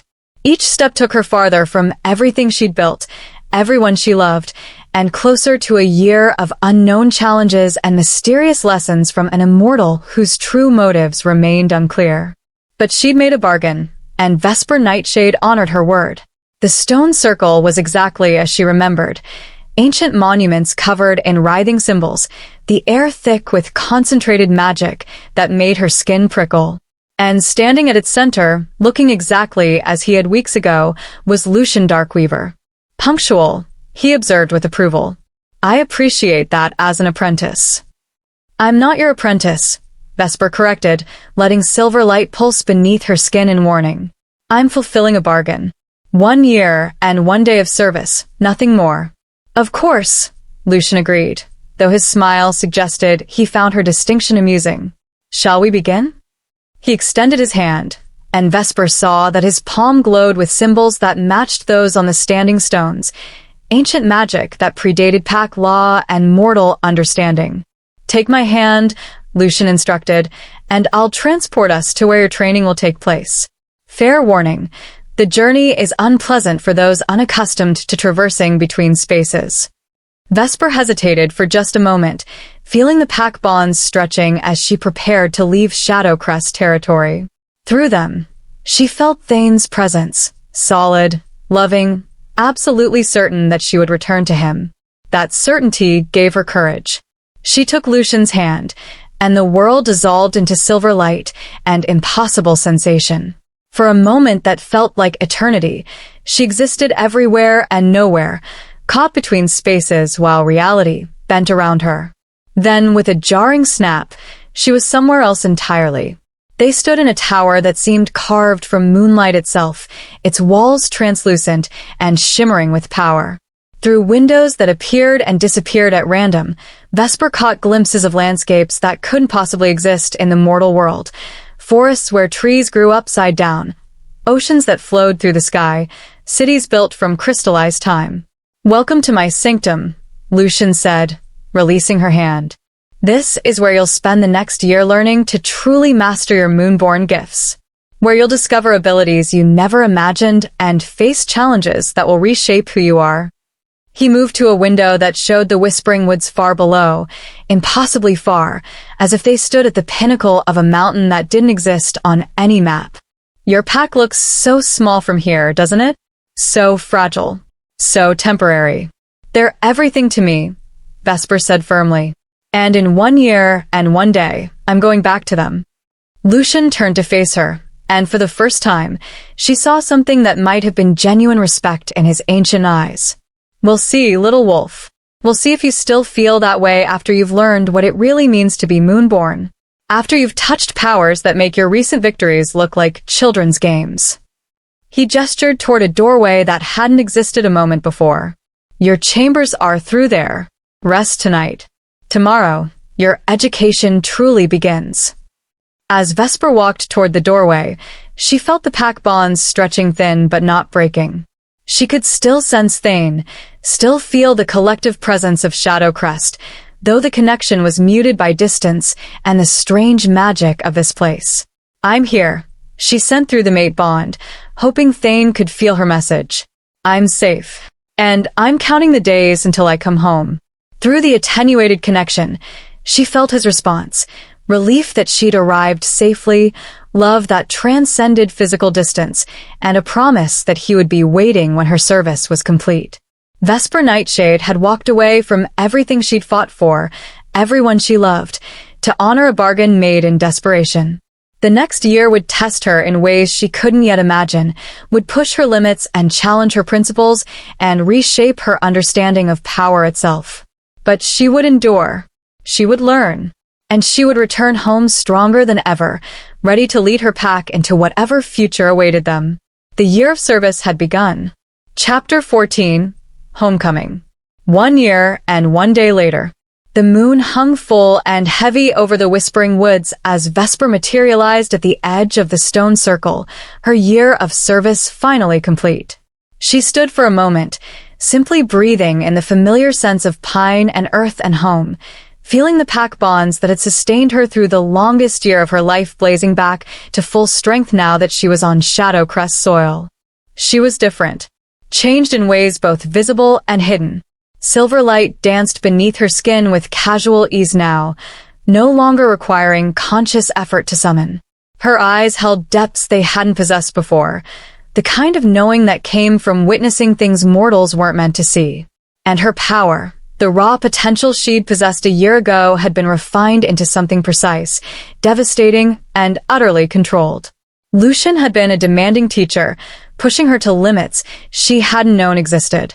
He'd shown her how to weave moonfire into shields that could withstand dragon flame, how to sense truth through the most artful lies, how to heal injuries that should have been fatal, and how to destroy with focused lunar magic that left nothing but ash in its wake. But more importantly, he taught her about the broader supernatural world, about ancient powers that predated the packs, about threats gathering in distant shadows, about the delicate balance that kept mortal and immortal realms separate. He'd shown her glimpses of a future where that balance might fail, where creatures beyond imagination might break through into the world she loved. "You're ready now," Lucian had said at the end of her service, his expression almost paternal.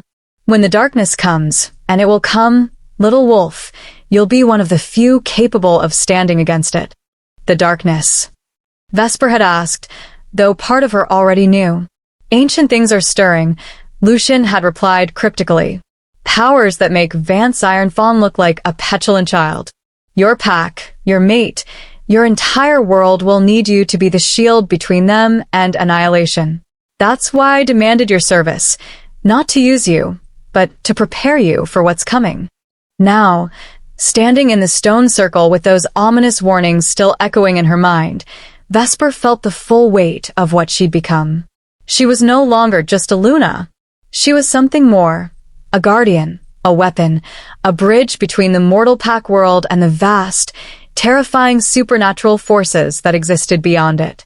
But before she could embrace that cosmic responsibility, she needed to go home. Through the mate bond, Vesper reached out to Thane. "I'm back," she sent, her consciousness touching him across the distance. "I'm home." The response was immediate and overwhelming.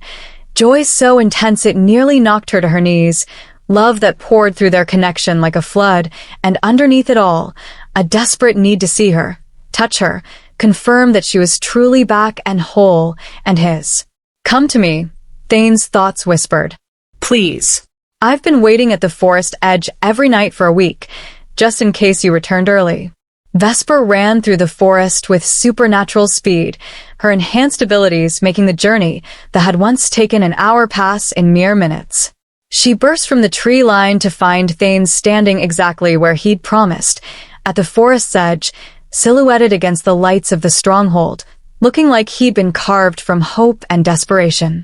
For a heartbeat, they simply stared at each other across the clearing. Then Thane was running toward her, and she was running toward him, and they collided in the middle with enough force to shake the earth. "You're back," Thane gasped against her hair, his arms crushing her close as if afraid she might vanish again. "Moon's mercy, you're actually back." "I promised I would be," Vesper replied, breathing in assent, pine and earth and home. Through their bond, she felt the full depth of what the past year had cost him. The loneliness, the worry, the constant fear that despite her promises, she might not return. "You're different," Thane said, pulling back just enough to look at her face. "I can feel it through the bond. What did he do to you? What did you learn?" "Everything," Vesper replied simply. "And nothing that changed what matters most. I'm still me, Thane. Still your mate. Still Luna of Shadowcrest. I'm just more prepared now for what's coming." "What's coming?" "Later," Vesper said, pulling him close again. "Right now, I just want to be home. To see the pack, to walk our territory, to remember what I've been fighting to return to." The stronghold had changed in her absence. New buildings had been erected, the defensive walls reinforced and expanded, the training grounds enlarged to accommodate their significantly larger pack. Vesper could feel the changes through the bonds. Nearly 70 wolves now, all connected through the invisible threads that made them family. The gathering called to welcome her home filled the Crimson Hall to capacity. Vesper stood at the entrance, overwhelmed by the sea of faces, some familiar, others new, all looking at her with expressions ranging from joy to awe to uncertainty. Finnick was the first to approach, his weathered face creased in a genuine smile. "Welcome home, Luna. The pack has been counting the days." "As have I," Vesper replied, clasping his arm in the warrior's greeting. Through the bond, she felt his relief and his carefully suppressed worry about what her changed nature might mean for Shadowcrest. Briar came next, dropping to one knee in a gesture of absolute loyalty. "The warriors have been training hard in your absence, Luna. We wanted to be worthy of your return. Show me tomorrow," Vesper said, pulling the scarred warrior to her feet. "Tonight, I just want to be with my family." One by one, pack members approached, some to welcome her back, others simply to touch her and confirm that their Luna had truly returned. Each contact strengthened the pack bonds, and Vesper felt herself settling back into the collective consciousness of Shadowcrest like a key sliding into its lock. But she also noticed the absences. The faces that should have been there but weren't. "We lost 5 more wolves during your absence," Thane said quietly, sensing her awareness through their bond. 2 to illnesses that even Elder Sage couldn't cure. 3 in a border skirmish with a pack that thought we'd be vulnerable without you. "Tell me," Vesper commanded, and through the evening, as the celebration of her return continued around them, Thane filled her in on the years she'd missed. The pack had thrived in some ways. The integration of former Ironfang warriors was nearly complete. Training protocols had been established and refined. Alliances had been forged with 3 neighboring packs who saw Shadowcrest as a buffer against more aggressive expansion. They'd repelled 2 attempted incursions, negotiated peaceful resolutions to 3 border disputes, and established themselves as a force to be respected throughout the territories. But it hasn't been easy. There had been challenges. Wolves who questioned Thane's leadership without his Moonborn mate beside him, former Ironfang warriors who'd struggled with Shadowcrest's less authoritarian approach, tensions with packs who saw their growing influence as a threat. Thane had navigated it all with a combination of strength and diplomacy, but Vesper could feel through their bond how much the year had cost him. "You were magnificent," she said when he finished his recounting. "You led them through everything I was afraid might happen, and you did it without compromising who we are." "I did it because I knew you were coming back," Thane replied. "Because every decision I made, I imagined what you would think of it when you returned. That kept me honest, kept me focused on principles rather than expedience." As the celebration wound down and pack members departed for their chambers, Vesper found herself alone with Thane in their private rooms that felt both intimately familiar and slightly foreign after a year away. "I need to tell you about what I learned," Vesper said, settling onto the window seat that overlooked the forest. "About what Lucian showed me." She told him everything, about the ancient threats gathering beyond mortal sight, about powers that made pack conflicts seem trivial, about the delicate balance that kept their world safe, and how that balance was beginning to fail. With each revelation, she felt Thane's alarm growing through their bond. "How long do we have?" he asked when she finished. "Before these threats become immediate?" Lucian couldn't say for certain, Vesper replied. "Years, perhaps. Maybe decades. But the time for preparation is now. We need to strengthen not just Shadowcrest, but all the packs. Build alliances based on mutual protection rather than dominance. Create a united front against what's coming." "You're talking about fundamentally reshaping pack politics," Thane said slowly. "Convincing territorial, proudly independent alphas to work together toward a common goal." "I know," Vesper acknowledged. "It's ambitious. Maybe impossible. But the alternative is facing annihilation separately when we might survive together." Through their bond, she felt Thane processing this, the tactical implications, the political challenges, the sheer scope of what she was proposing. Finally, he nodded. "Then that's what we'll do," he said simply. "Starting tomorrow, we begin reaching out to other packs, building the coalition that might save us all." "Not tomorrow," Vesper corrected, moving to stand before him. Silver light danced across her skin as she took his hands in hers. Tomorrow, we start building the future. But tonight I've been away from my mate for a year, and I intend to remind him exactly what he's been missing. The desire that flared through their bond was mutual and overwhelming. They came together with a desperation born of separation, relearning each other's bodies and souls, reconnecting in ways both physical and spiritual. And when they finally lay tangled together in exhausted contentment, Vesper felt more whole than she had in a year. I love you, Thane's thoughts whispered through their bond. Thank you for coming back to me. Always, Vesper replied. No matter what comes, no matter what threats we face them together. The weeks that followed established a new rhythm for Shadowcrest. Vesper worked with the warriors, teaching them techniques she'd learned from Lucian, not Moonborn magic, which was beyond most wolves, but tactical applications of pack bonds, enhanced coordination, and strategic thinking that transcended traditional approaches.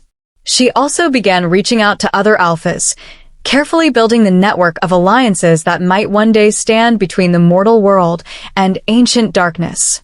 Some responded with enthusiasm, recognizing the wisdom in her vision. Others dismissed her warnings as paranoid fantasy.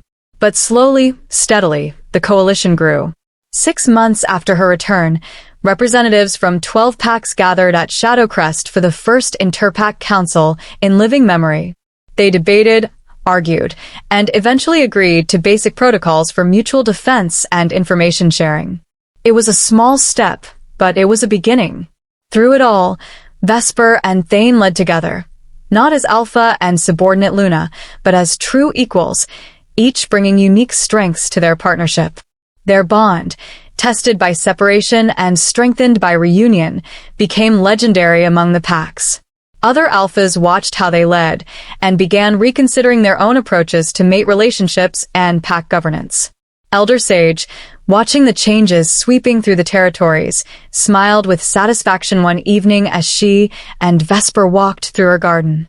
The moon goddess knew what she was doing when she bound you to Thane, the old healer observed.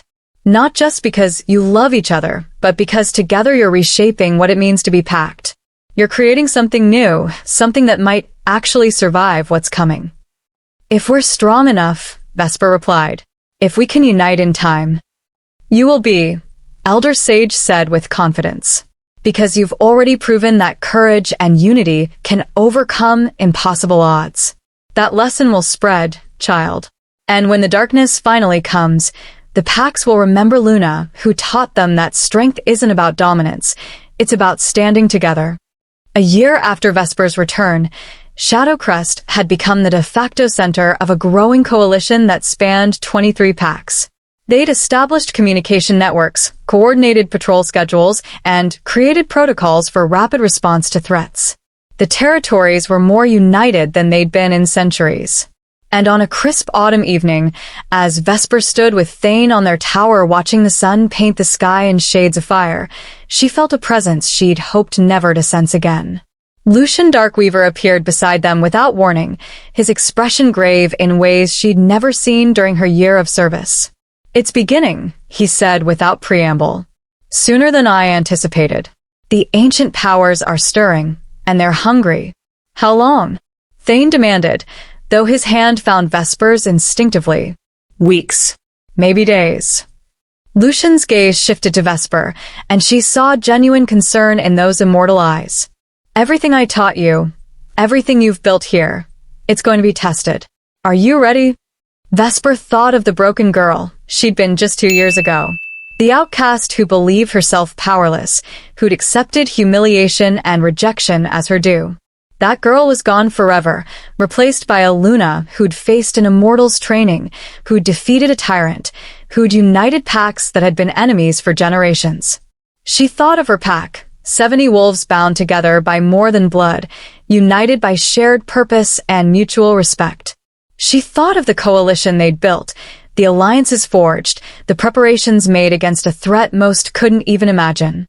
And she thought of Thane beside her, her mate, her partner, her anchor in every storm.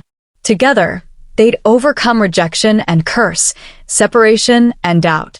Together, they'd reshaped what it meant to be Alpha and Luna. Whatever darkness was coming, they would face it the same way. Together. "We're ready," Vesper said, silver light blazing beneath her skin as power answered her certainty. "We're ready to fight." "Then prepare your coalition," Lucian instructed. "Gather your allies. Because in 3 days, the veil between worlds will tear, and creatures beyond your darkest nightmares will pour through. If you fail to stop them..." He trailed off, but the implication was clear. Extinction. Not just for Shadowcrest, but for every pack, every supernatural being, possibly every mortal creature in their world. "We won't fail," Thane said firmly. "We've come too far, built too much, to let it end here." Lucian studied them both for a long moment, then nodded slowly. "Perhaps you're right. Perhaps the moon goddess knew what she was doing when she bound you together. You've certainly exceeded my expectations." He began to fade, his form dissolving into shadow and moonlight. But before he vanished completely, he offered one final observation. "You were right, little wolf. That night in the stone circle, when you said you'd fight your way back to your mate no matter what tried to stop you. I've walked this earth for millennia, and I've never seen determination like yours. Use it in the battle ahead. Let it be the weapon that saves your world." Then he was gone, leaving Vesper and Thane alone on the tower with the weight of impossible responsibilities settling on their shoulders. 3 days to prepare for a battle that would determine the fate of everything they loved. 3 days to rally a coalition that had never fought together against an enemy they couldn't fully comprehend.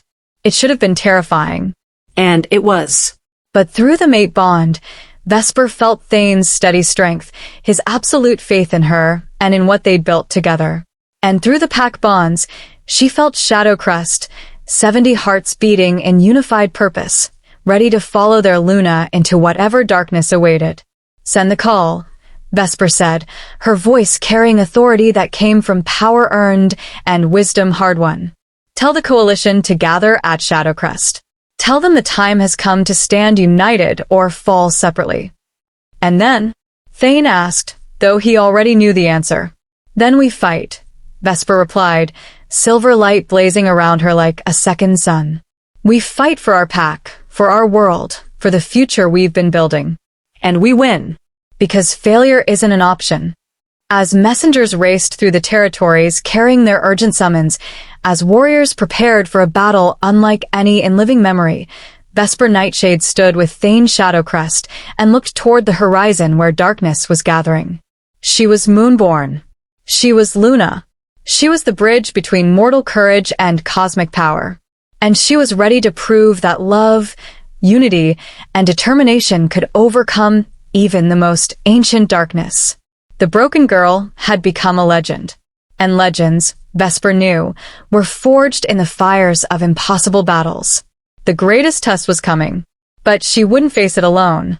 She had her mate, her pack, and a coalition built on principles that transcended old rivalries and territorial pride. Together, they would stand against the darkness. Together, they would fight for their world. Together, they would win. Because that's what it meant to be Shadowcrest. That's what it meant to honor the bond the moon goddess had forged between two souls who'd found each other through rejection and curse, separation and reunion. And as the sun set on the eve of battle, Vesper Nightshade smiled, fierce and confident and utterly unafraid. Let the darkness come. She was ready. The end. This is story of rejection, transformation, and a love powerful enough to reshape destiny itself. Thank you for joining us on this journey through the Whispering Woods. Until next time, may the moon goddess watch over you all. Don't forget to subscribe to Wolf Heart Tales for more stories of fated mates, hidden powers, and love that conquers all. Your pack awaits.